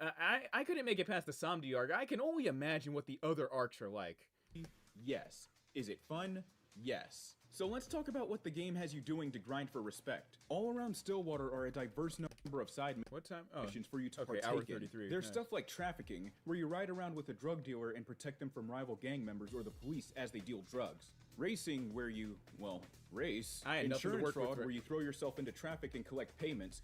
I don't hate the respect system totally, but I do hate some of the activities it will make you to grind. Oh yeah, I get it. You get bonuses for how far your character was thrown by an oncoming vehicle, the type of vehicle that rammed into you, and whether or Insurance not fraud there in were Saints any Row. witnesses All right, to your hot take. Insurance fraud in Saints Row 1 is the worst because again, Saints Row 1's engine is completely unstable. Cars will not spawn for seconds on end, and which will just burn up the timer. Not only that, but even if you're holding down the trigger, again, this is an engine problem. Okay, it's an engine encoding problem. Even if you are holding down the trigger and you take a hit head on, the game won't register that. This game was held together by prayer, and it shows. I'm glad Saints Row 2 was an improvement to the engine. However, we still need that PC version. Imagine if Saints Row 1 had a hardcore... No, I would never... No, Saints Row 1 did not need a difficulty system. Oh my god. I wish the activities were more related to the main story, like the activities being related to gang rackets. You could even get cutscenes to the individual rackets. Having an have a main arc. I mean, have an arc like the main guys that may be too much. It sounds like a good idea. It sounds like something I proposed for Saints Row the Third, like closing up when Stag came to town. I thought that they should close up all, like, at least some of the planet Saints and make you fight to get them back. That way, the game's more immersive and you know Stag feels more like a threat. Masochistically fraudulent injuries. Also, I want to react to my Saints Row 2 video. I did not enjoy that script. I hate that. To be honest, I completely hate that script altogether. I don't think I'll ever react to that video. I'll react to the Saints Row the Third video. One thing that sucks about this is that you're given a timer in this activity, and then there will be times where the game just outright refuses to spawn any traffic on either side of the road. You also have to occasionally move to a different area to collect payouts from your injuries as well. Thankfully, the timer freezes during that time too. Just don't acquire a notoriety level from either gangs or the police. The game disables access to your weapons wheel during this activity, leaving you completely defenseless and at the mercy of whomever you just pissed off. Demolition Derby has you fight. Oh, why do you hate that video script? Because I hate that script because I was trying a bit too hard to be edgy. And I was trying to not way too hard. I was trying to be too hard to be edgy. There were numerous, holy shit. It got so bad. Oh my god, I don't even like rewatching that video anymore. I haven't seen that video in almost 2 years now. But there were numerous instances of the word nigga being used. Holy shit. I'm surprised the video didn't get age restricted off of that alone. React to that video because it's how I discovered. Oh, thank you. How you discovered this channel. You know, just because 757 discovered it, I'll probably give a reaction, but I'm going to cringe watching it. I hate that script. As you fighting to be the last man standing in, well, a demolition derby. Hijacking sees you locating a vehicle, stopping its passengers dead in their tracks, stealing it, and bringing it back to the client, all within a time limit. Of all activities, this is the easiest one to grind respect points from. It's a pretty straightforward activity, I'm listening. if you ask me. This is why you'll never ever see me destroying anything and everything in your path and accumulating cash from it. As you cause destruction, you accumulate a combo meter that you have to keep alive in order to accumulate more cash towards your goal. If you take too long to keep the meter alive, it's back to square one. Demolition Derby? And, you know, oh yeah, that's right, I'm Demolition Derby. surprised that this managed to slip under Jack Thompson's radar, and thank God it did. I could eat. That is what's so curious about this mode to me. This game, mind you, this game came out like just 2 years removed from the hot coffee controversy with that Rockstar had. And this is 2006, which is also still the height of the violent video game hysteria. I am so surprised that Jack Thompson never picked up on I'm surprised that Saints Row never never got on Jack Thompson's radar. He did, however, talk about Saints Row 2 briefly, and I think he described it as a copycat of Grand Theft Auto, which, again, this is Jack Thompson talking about. He hates Grand Theft Auto. What do you mean? Why does your thoughts on Grand Theft Auto, the quality of Grand Theft Auto even matter if you already hate it enough? That shit was so funny. Could easily see that fucker and the media having a meltdown over this game mode alone. Loan Shark isn't really an activity, it's more of a service, even though the game has it listed as an activity. Anyway, there's a reason Loan Shark never made its way back into the series. Loan Shark, name one person that unironically used Loan Shark.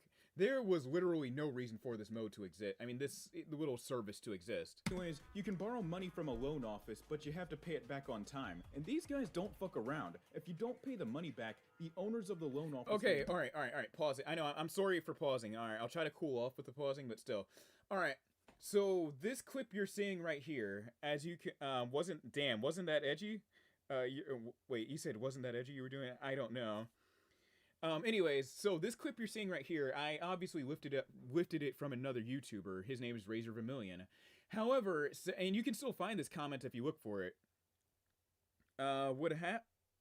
So what happened was this guy, Razor Vermillion, actually commented under this video saying, "Hey, that's me. This used to be on my old username." And like, again, there's lots of people watch these videos, man. Hot coffee controversy was the dumbest thing ever. Again, that was because it was a mod that someone else installed. Believe it or not, Elder Scrolls 4 had its own hot coffee controversy. It was called the, what happened was that someone installed a mod, and I forgot how the story goes, but there was a dead body in a dungeon, and that was very gory. However, what set things off was the fact that this dead body had a female breast showing. Nude female breast. You mean to tell me? So the reason why Oblivion got re-rated from rated T to M was not because of the blood and gore, which, mind you, blood and gore alone is enough to enough to get an M rating. It wasn't because of the blood and gore within that dungeon. It was because the dead body had nude breasts. Are you serious? I'm not kidding. Blood and gore alone. Randomly spawn wherever you're at and attack. Wait, let me get this straight. Guns, killing, blood, and cussing on an M-rated game are all good, but show a little nudity. Oh no, Oblivion was rated T for teen at the time, and and I'm not gonna lie to you, they were really pushing it with the amount of blood and gore in that game, and it wasn't until like some activist group discovered that mod that they saw the titties and everything, and they're like, "Yo, Bethesda, y'all gotta re-rate this from T to M. What are y'all doing, man?"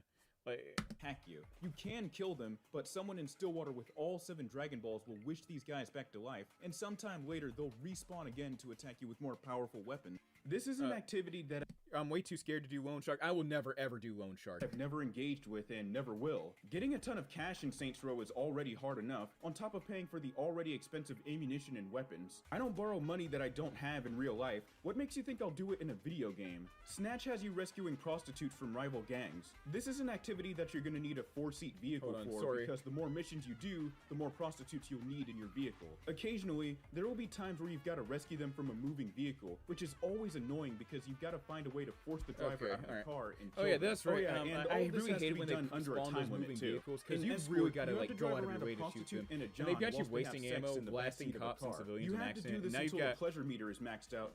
Oh, you're referring to San Andreas. Oh, that's what. And you also have to avoid the news vans that are trying to catch the two in the act. If the news vans get too much footage, it's game over. Every now and then, the client will ask you to perform action, which gives a significant increase to the pleasure meter if completed. By the way, unless you... Okay, so you know what? Let me put in perspective how crazy this sounds. Could you imagine being a driver? Or could you imagine driving? What happened to the stream? What do you mean? What are you talking about? Oh yeah, that's right. What are you talking about? The stream is still here. All right.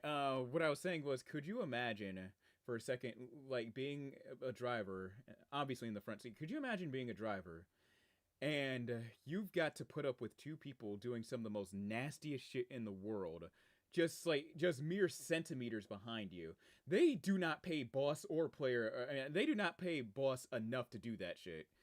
I could not imagine.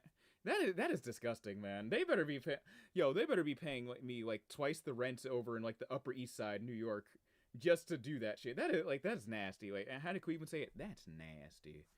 If you live alone, you're better off playing this activity with either the volume on your TV turned down or with some headphones plugged in. The people you're driving around don't shy away from saying some really nasty shit.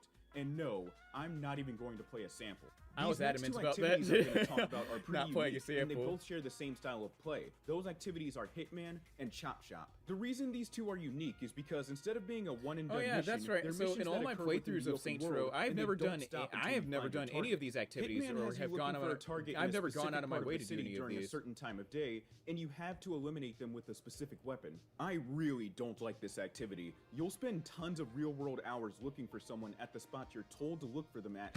Oh yeah, so Hitman. Oh man, I've been having issues with YouTube where it shows the video is paused, but it keeps playing and then glitches out the video. YouTube's been very finicky these days. I don't know what to say about it. Yeah, so Hitman in Saints Row 1 was messy.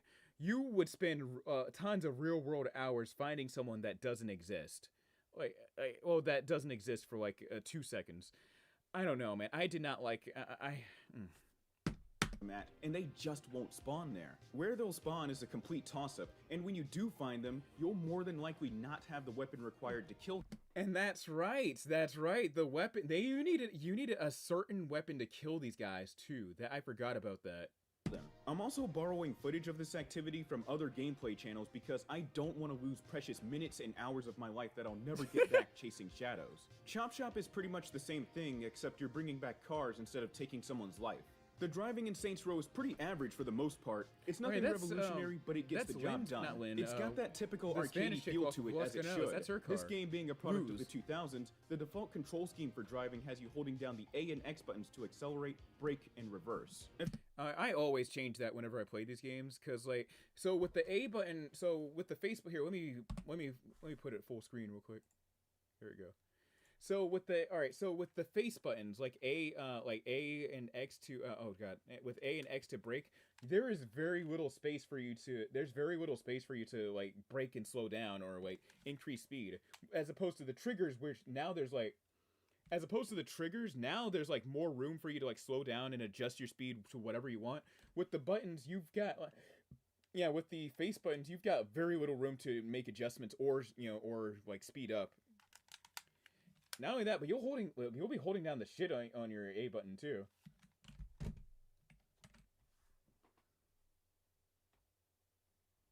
All right, continue. The purple sky looks aesthetic. Oh, which purple sky?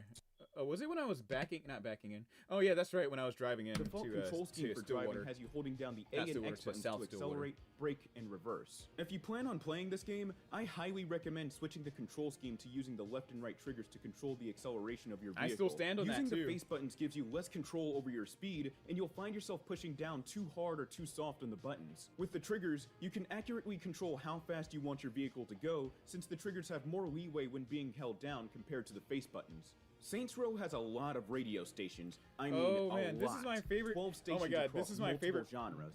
Sorry, all right, I was pausing the wrong thing. All right, this is my favorite part of the video that I worked on. It was talking about music. As you guys know, I love discussing music. But yeah, My here goes. personal favorites are Chronic 92.2, K-Rhyme 95.4, Scissorp 101.69, Gen X 89.0, and Faction 99.8. What's really nice is that the radio stations themselves have DJs that are voiced by actual radio personalities. For example, there's Eddie Francis, the DJ for 95. I hate it, dude. This clip was so bizarre. So it's a picture. So the guy's clearly filming the radio host, right? Why is he diving like literally into the weeds and like trying to film him? I was trying to get like clip it in a way where it would like by the time it gets down to that point, it wouldn't look ridiculous, but still. When it goes to night, yeah, I don't know why Saints Row the Third did away with day-night cycles. 4, who was a host on Seattle's Cube Yeah, look at that 93. shit. And another one is Kat Corbett from LA's K-Rock 106. That's right. Yeah, that's right. Kat K off of K Rock. Shout out to her. If you're an LA resident if you're an LA resident, kudos to you, man. 6 being the DJ for Faction 99.8. Sadly, she retired from K-Rock in August of 2021. There are 3 stations for rap and hip-hop, 4 rock stations, and stations for electronic music, orchestra, easy listening, and reggae. One dope feature is that there's an in-game MP3 player that you can use to play tracks. Oh my god, oh man.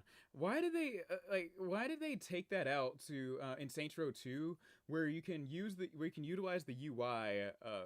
So in Saints Row 2, you can the MP3 player is still there, but you can't utilize the Xbox guide and interface your own music there anymore. I don't know why they took that out. That was such a good feature. Purchased from a music store in Stillwater called Scratch That. It's a neat little way to bypass. Okay, there's my. Oh my god. Having to flip through stations, hoping to find something good, or waiting for. Holy shit! I forgot they put Overnight Celebrity in this game. Saints Row the Third probably got rid of it for money reasons. With all the changes they were making, especially with making a whole new city, they might not have had time to do day-night cycles. I don't know. Probably the case. All right, so holy shit! I know the budget was big for I know the budget was somewhat big for Saints Row 1. I am very surprised they managed to get like Overnight Celebrity in this game. And not only that, and notice look at that Gangsta Party by Joe Budden. That was if you're not like as deeply chronically online as I am, like you'd know that you probably got a chuckle out of that, seeing time when Joe Budden actually made music. Now he just talks bullshit with random celebrities on his little podcast. I think we took that out to avoid a lawsuit. Yeah, probably the like interfacing the music with the game for radio commercials to be over. Not only that, but the MP3 player can even play music stored on your Xbox. No, I'm not lying. You can add. All right, so what you're seeing right here, all of this is my music, all of that. Let's look at my music right here. We got All My Friends Are Nobody by Zebrahead, the special At Last by from Devil Survivor. Bola, he's a rapper from the DMV. Let's see, Battle Hymn. Oh yeah, Zebrahead made that. Pendulum with Blood Sugar, Brixton by Zebrahead, Carry On by Bless the Fall. Let's see, Crush Crush Crush by Paramore. DNA, the best song. Dude, this is the best song off of Damn. I don't care what anyone says. DNA. Don't Believe the Hype by Zebrahead. I did not like that song. And then For Baltimore by All Time Low. Yeah. Add your own music to the game. Oh, and look, I had Pharrell on here too with Grind. Not Pharrell. What's the Clips with Grinding on there? And look, Green Day's on here too. The game also allows you to listen to your own tracks while you're out on foot. Even though the MP3 player is the more viable option, I found myself listening to regular radio most of the time. I don't know what it is, but there's just something fun about flipping through the stations trying to see if they're playing a song you like. Unfortunately, the MP3 player would be removed in Saints Row. Oh, look at that, riding in that black joint. This is when Wale was just starting out his career. That's right. By the way, I was also doing I got bored one night and I was trying to track down what album or mixtape that Riding That Black Joint came off of.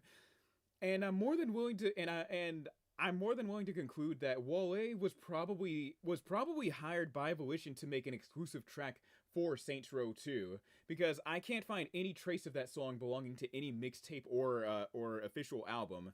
Matter of fact, I think his first major label debut, Wale, was Attention Deficit back in 2009. Saints Row 2, being replaced by a... Oh, it's 11:33. All right, I'm gonna keep going. I'm gonna keep this going until like 12:30. Radio station where you can add your own tracks purchased at Scratch That. You also can't listen to music while on foot anymore. As if that wasn't enough, you're no longer able to create a playlist from your own... Oh yeah, there's more. Oh yeah, look at that, more of my music. We got Stick 'Em Up Kid with Zebrahead. What else we have? Who made Rebellion? I forgot.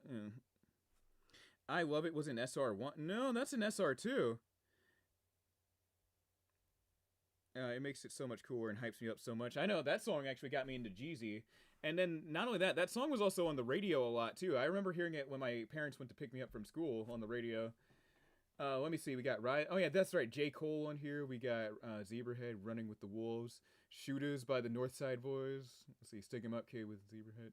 That's right. Oh yeah, that's right. Look at that. Another Wale song. The intro about nothing. Separation of Church and Skate by NoFX. The Small Faces. Who made that? I forgot.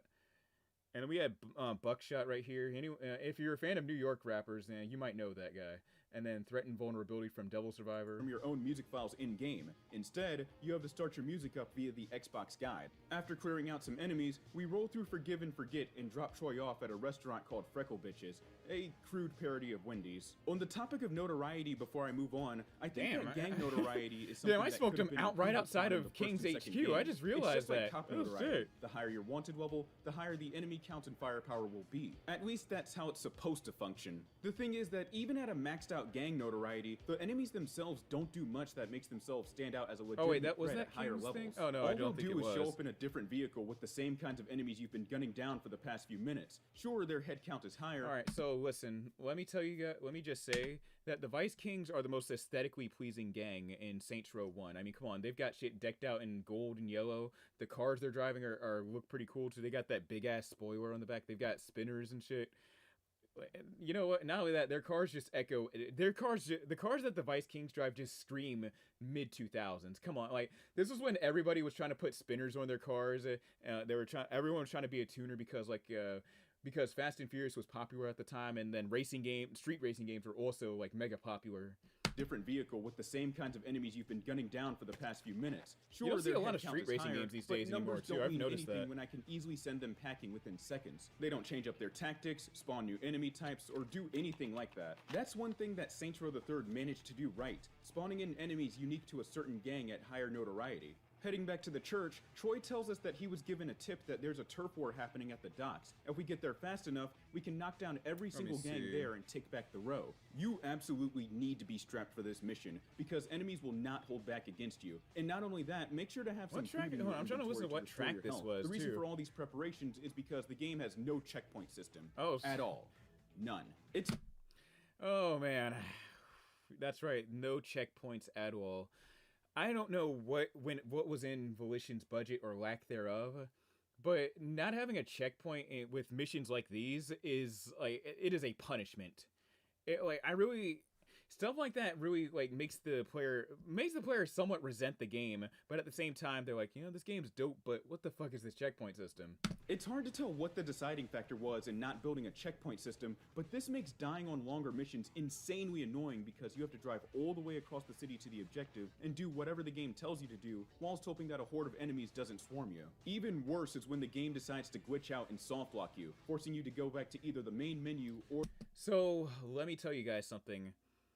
I have lost count of how many times the game has soft locked on me when I made this video. I think I stopped counting after 10, but what would happen is I'd be filming something, and then Playa, he would get out of the car, and then he would just stand there, not doing anything.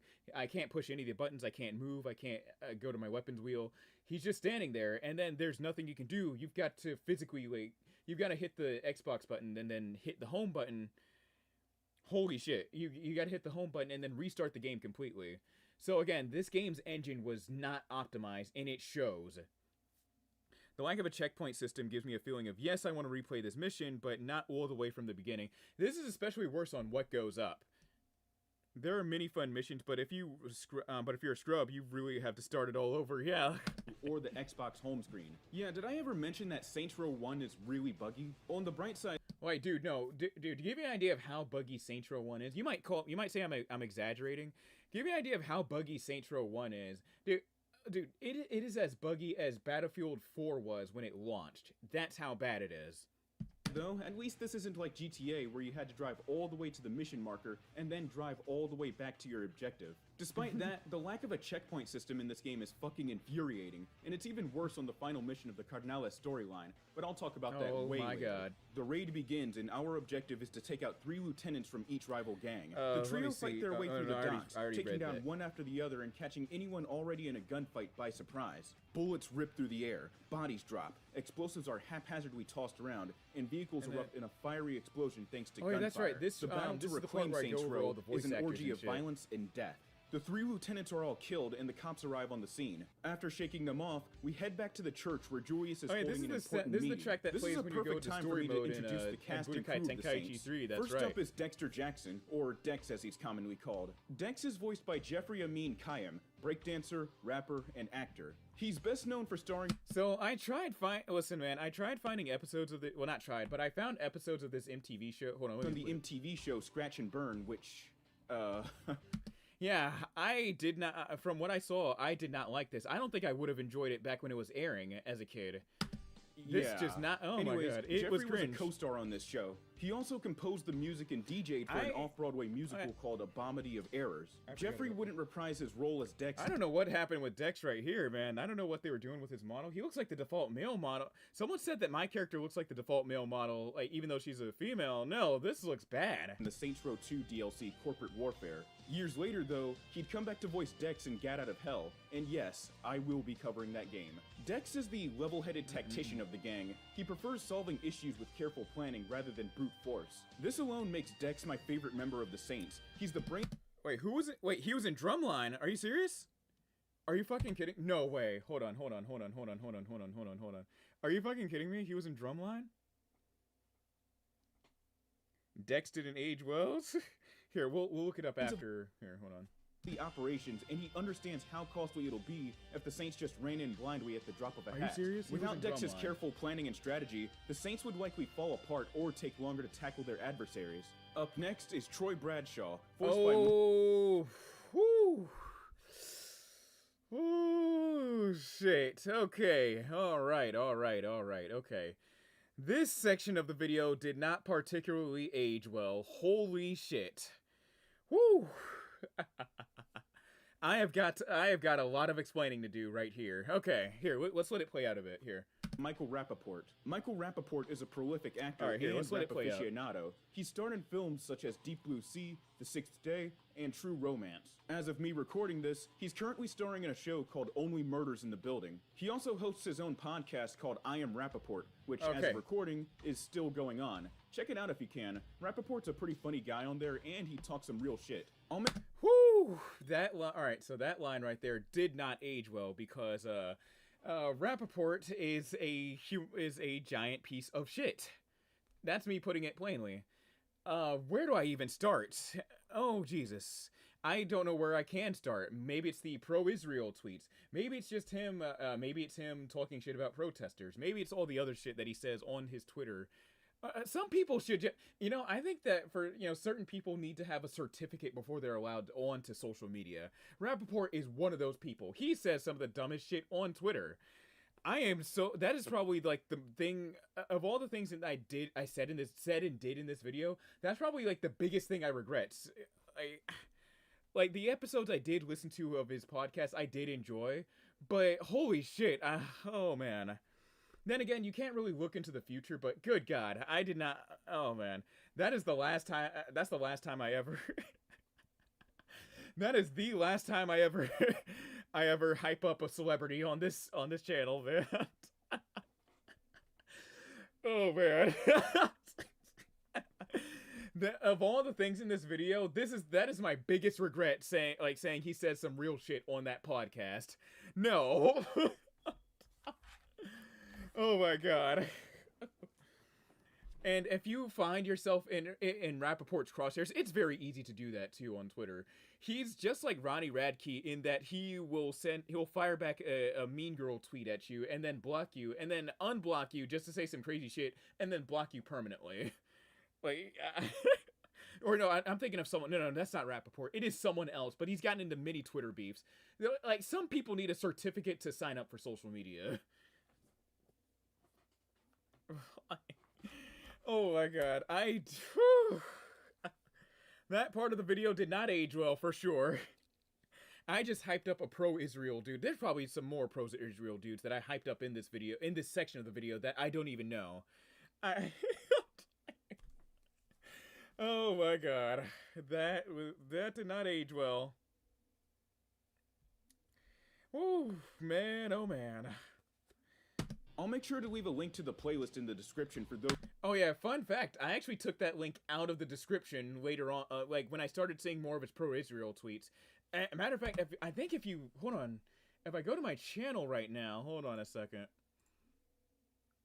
If I go to the video itself, I think I might have done that for another video post-mortem, but still, I actually took his playlist out of my channel, out of that video description. I swear to God I did. If I didn't, it's getting deleted now. It's getting redacted now.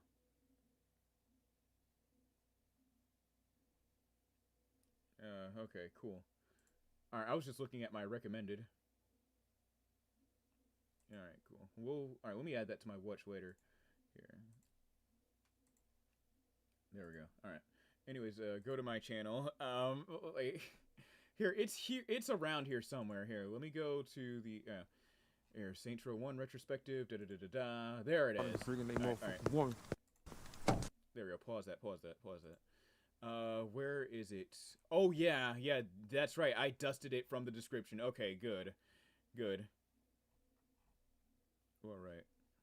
Oh, wait a minute. No, I didn't. Oh, because I didn't hit the save button. All right, here. I got an idea. Hold on. I say I got an idea like I'm about to... Here, hold on. Let's dust it now. Hold on a second. Bear with me, you all. Here, you gotta go to studio.youtube for this shit. I'm sorry. I'm putting you guys through the paces, okay? Content. I swear to God, I saw myself, like, dust it from the description. Because, because I did not hit the save button. Anyways. There we go. I'll even leave a little message, too. Hold on a second.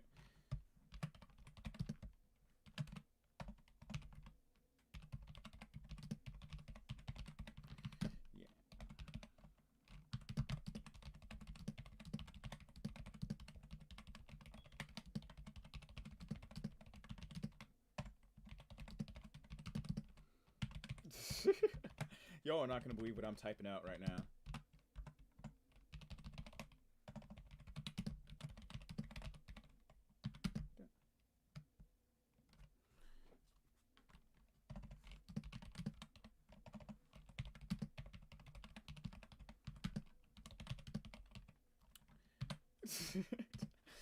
Oh, Jesus.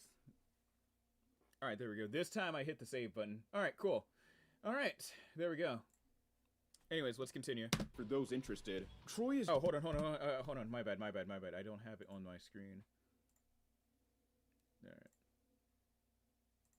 Just like Dex in that he's very careful with how he plans stuff out and only feels the need to go on the offensive if deemed necessary. Well, I'm glad we got that issue solved, He asks though. a lot of questions before executing a plan, which is something that Dex calls out. And, you know, hey, at least it's nice to know that he wants everything going according to plan and wants to avoid possible slip-ups. You scared of going against Benjamin King? Anyone... Oh, by the way, anyone that's watching, feel free to read the new addendum I made to the description of the Saints Row 1 retrospective. Dad, I'll take King out. Johnny, it's not that simple. Bullets still kill motherfuckers, right? Doesn't get much simpler than that. This third guy needs no introduction. I'm gonna keep going until 12:30 because I'm actually finding Johnny Gat. Johnny is voiced by Daniel Dae Kim, who's done Daniel a ton Dae of huge Kim, that's roles the in boy. television and movies. He's played characters such as Jin Soo Kwan, whom was one of the survivors from Lost, and then later he'd go on to play as Jin Ho Kelly in police procedural Hawaii Five-0. As for Gat himself, he's a loose cannon. Whatever manner of chaos, death, and destruction he's behind, he revels in it. Blow into the Gat microphone loves or a good something when I- fight, when I and did most of that? his plans involve taking the enemy head-on, which Dex is not a big fan of. As a matter of fact, Johnny's recklessness will come back to bite him in the ass later on in the game. Next up is our femme fatale Lynn, voiced by Tia Carrere. Tia Carrere, she's... oh my god, Tia Carrere rocks, dude. I don't care what anyone says. Tia is known for roles such as Cassandra Wong in Wayne's World, Juno Skinner in True Lies, and most famously, Lonnie Pelikai in Lilo and Stitch. There's not a lot I can say about Lynn, except she's a cold-hearted and calculated badass. She takes shit from no one, not even her own crew. She sucked the shit. I forgot that she sucked the shit out of him, too. Oh, yeah, and this dude, too. He got it bad. I didn't think the rollers pimped hoes. Damn. Any Oh, she hit other him right in the comments? temple, too. That shit... Yeah, when I you know punch, that shit hurt. Don't throw your shoulders so much. Shut up, Johnny. Hey, I'm just saying. And finally, the leader of the 3rd Street Saints, Julius Little, voiced by Keith David. Keith has played... All right, so a few people have also it's not anything serious too. It's just funny. A few people have been like, "Dude, why didn't you mention his role as Spawn?" Dude, I was going through the paces as I was typing this thing. I was typing up the first few roles I could think of that Keith David was in. You gotta tons of prolific But yeah, roles, Keith David such did a as good Frank job from as They Spawn. Live, which is one of my favorite movies of all time, Child from The Thing, and General Kimsey from Armageddon. Keith also did some voice work in video games too, such as Captain Anderson from the Mass Effect trilogy, Sergeant Foley from Modern Warfare 2. No offense, but I see a lot of you guys firing from the hip and spraying bullets all over the range. You don't end up hitting the damn thing, and it makes you look like an ass. Oh yeah, that's right, And Sergeant the dude Foley. even played as Chaos in one of the Dissidia Final Fantasy games. Yeah, He's Spawn, also that's done right, voice Spawn. work for tons of animation projects. Julius Little is the leader of the 3rd Street Saints, and his goal with this gang is to rid the streets of Stillwater of gang violence, which in itself is pretty damn noble. In his first speech at the start of the game, he expresses how tired he is of Look at me walking... looking out of place as shit too. Look at that. through Saints Row in fear of his own life, and that the Saints are the only solution to tackling the gangs that run the city, since the police are doing a presumably bad job at it. It's hard to tell whether or not members of the main cast share the same goal, though. I mean, come on, Johnny takes a worrying amount of joy and pride killing enemies. Divorcing the context of Julius's goal of getting rid of gang violence around the city, all the other characters seem I'm like sorry, the average I ran out of gangbanger things just to in say it for a second. themselves I'm or the sorry. money. I'm not saying the other Saints have to be yelling 24/7 about how they're gonna save Stillwater, but it really feels like Julius's words went through one ear and out the other during that speech. It'd be nice to get a hold on at least a couple of the Saints' intentions or something like that. Julius does seem charismatic enough to rally together people who want to reclaim their I city. forgot. Hold on a second. Y'all, I have noticed he also played Arbiter. That's right, he was in Halo. That is Like true. that. Now that introductions are out of the way... Also, by the way, Julius is rocking that leather. It's taken me so many years to realize Julius is really rocking that leather jacket too. Let's get back to the plot. Julius rallies the Saints together in the church, telling them that while it's great that they managed to drive the Wait, other this is the crews track out of from Saints SMT4. Row, they're going to keep coming back, and they've got to go on the offensive to take them out and restore peace to not just Saints Row, but Stillwater altogether. So he assigns each lieutenant a gang that they're going to be taking apart. Dex has the Carnelas, Johnny has the Vice Kings, and Lynn has the West Side Rollers, although she's going to be undercover for that one since we don't know much about them in the first place. With each lieutenant assigned to a Dude, I gang, wonder we're if- told to talk to one Nah, of these never mind. guys That once was a the dumb meeting is question. finished. Never mind. Okay, so here's how I'm going to handle the order of the storyline. I'm going to tackle each arc in order of how powerful each gang is. It's going to go like this: West Side Rollers, Los Carnelas, and the Vice Kings. With the prologue finally... I still stand. Listen, I still stand on my opinion that is the canon. That's the canonical. That is the canonical route. They began with the West Side Rollers. Then they tangled with the with Los Carnales, and then they ended it all with Vice Kings. I believe that is the canon route. Vice Kings is the most powerful in the city, even though Carnales, they do have a connection with the Colombian cartel outside the country, but still. I think I mean to say Vice Kings are more have more of an influence than the what's it called? I sounded like Barack Obama when he stutters for a second. I think they're more influential than the but they're more influential than all the other gangs. Over. Let's get this shit started. That's right. I remember this one. This was also on the start screen. All of them are on the start screen too. To keep my head above water. All right. Let me see. What time is it now? It is 11:53. Shit. The chapter opens with Lynn walking around and someone chatting peeped with a that. couple God of the damn it! rollers. Someone peeped After that. they part ways, Playa walks up and Lynn says that the only bit of good info she's gotten is that a shipment of high-performance vehicles. All right, I'm gonna let you guys know now before we get deeper into the weeds of this. The Rollers arc sucks. There's just not much going on with this arc. It's just oh my god, I don't even know where to begin with that. The Rollers arc just sucks. It's a whole bunch of nothing happening, and then they're like, yeah, there's not much happening, so let's just kill Lynn. Because I can tell even the developers got bored with this arc, and they wanted to jump to the Cardenales or the Vice Kings. When you think about it, all three arcs can be satisfying. All three arcs can be satisfying, depending on how you tackle all three arcs. It can be satisfying depending on your taste. Okay, I get you. Vehicles are coming into Stillwater today. She needs us to jack the truck holding the cars and Well, yeah, bring it to it a was guy just, named Samson. He's gonna load up the cars The with a few Cardenales feels like surprises. the end, Once we're if you finished like talking dramatic to Lynn, That is Playa true. goes and hits the highway where the truck is at. Well, It anyways, looks this like the arc was rollers just seem to a have bunch of thought nothing ahead because happening. it's being escorted They're for like, security. oh no, and then we one of find our shipments ourselves got locked in attacked. Who could combat it from the be? comfort of our I own think it's vehicles. Lynn. If Maybe there's it's one not. thing that's awesome And about then, Saints Row, I don't it's know. being able to fire any one-handed weapon from whatever angle you choose while driving. You can fire By the way, forward, oh yeah, Saints Row backward, did left, this right, before diagonal, GTA whatever 4 direction came it out. is, That's right, it's where you fair could game. fire. This is where you could another fire reason in, why like I in a think you should 3D switch the in a driving 3D controls plane. to the triggers. With your For the West Side Rollers, it feels like the end if you like action movies. index fingers I know controlling the accelerator. they were definitely inspired by tuner movies of the time. I know Fast and Furious was really hot in the mid 2000s. What had just Tokyo Drift came out a few years prior. Your thumbs are free to control the direction of the camera and the vehicle itself, which makes drive-bys easier. A system like this is more efficient than being confined to just firing left and right like in GTA, because in those games, if you wanted to destroy an enemy vehicle, you'd have to force yourself to slow down and allow the enemy to catch up so that you can pump bullets into their car until it explodes. Sorry for yawning in your ears Saints like that. Row, on the other hand, go for the Vice you can Kings put a if you want a stop to true an enemy's canonical ending. vehicle instantly The by Vice shooting Kings at feels the like a true driver. finale. The in my vehicular opinion. combat in this game really makes you feel like you're in an action movie. Once Playa has possession of the truck, he drives it to the drop-off area. I forgot Just about like this in part. real life, the semis and large vehicles in this game are absolute units, and they can destroy or severely damage something like a sedan no, within he's coming seconds. up. When you make another vehicle explode while driving something large, the explosion you caused can still damage you. In this mission that's just alone, okay. the I got. combination Holy shit! That scared the shit out. Yo, so the AC just kicked back on, and it sounded like someone was walking up the stairs for a second. I'm home alone right now. I got holy shit. Oh my god, my heart is racing, y'all. Holy shit. of gunfire and explosions from other cars don't make for good bedfellows. Since I can't get a good aim from this semi, I've got to find a way to knock these cars off the road instead of outright making their cars explode.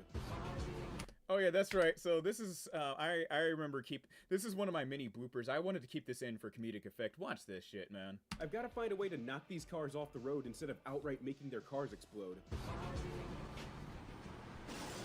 Pure hip-hop. God damn. Stillwater. And it was right at the end too. Chronic. Drive-by radio. We drop off the cars and Here, let me replay it one more time, because there's a lot to take in right now. Look what happened.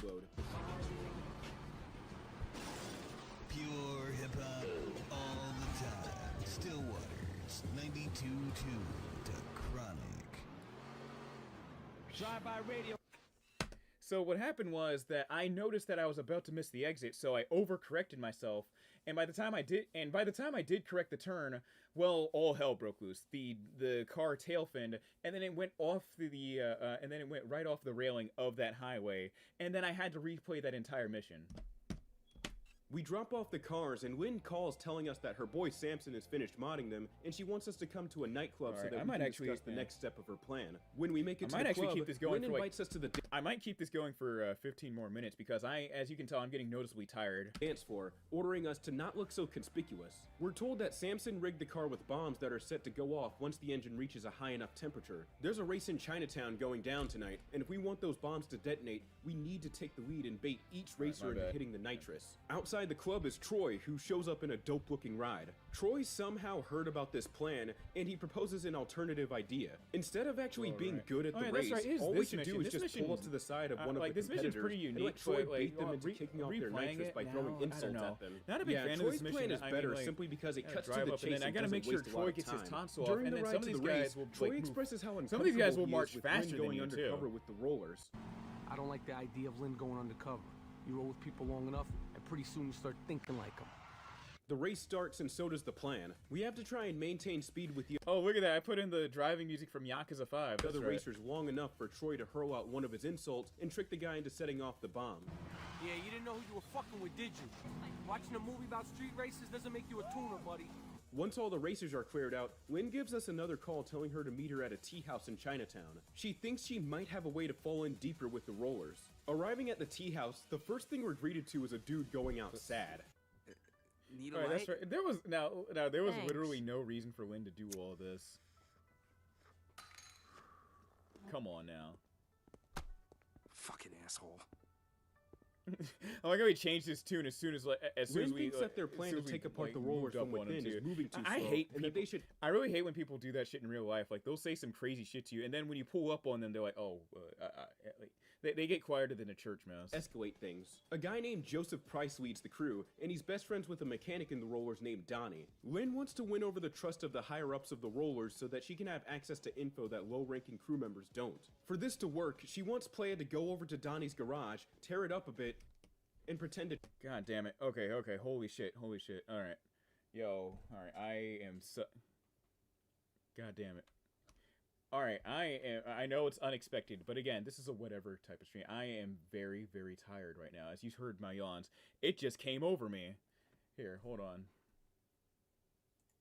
It just came over me. I am extremely tired right now. I'm going to send my ass to bed right now, but it was nice. It was nice getting to do another stream. I'll figure out something we can play tomorrow because like I said, for these past few weeks it's been hectic, all right?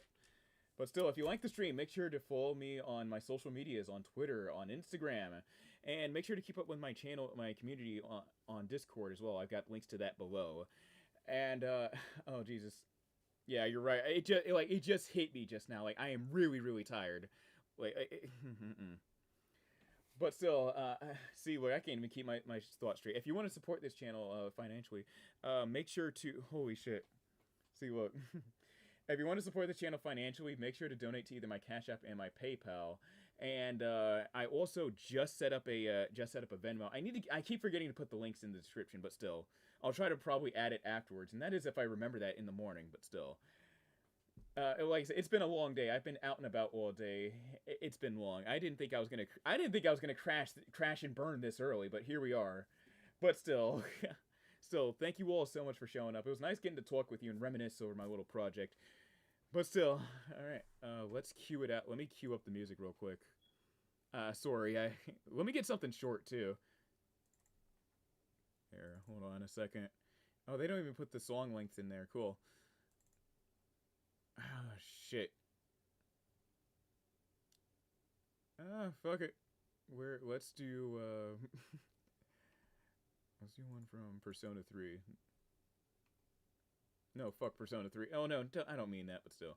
Alright, let's do the stage from Persona 4 Arena. Anyways, well, I will be seeing you guys in the next stream. It was wonderful talking to you all.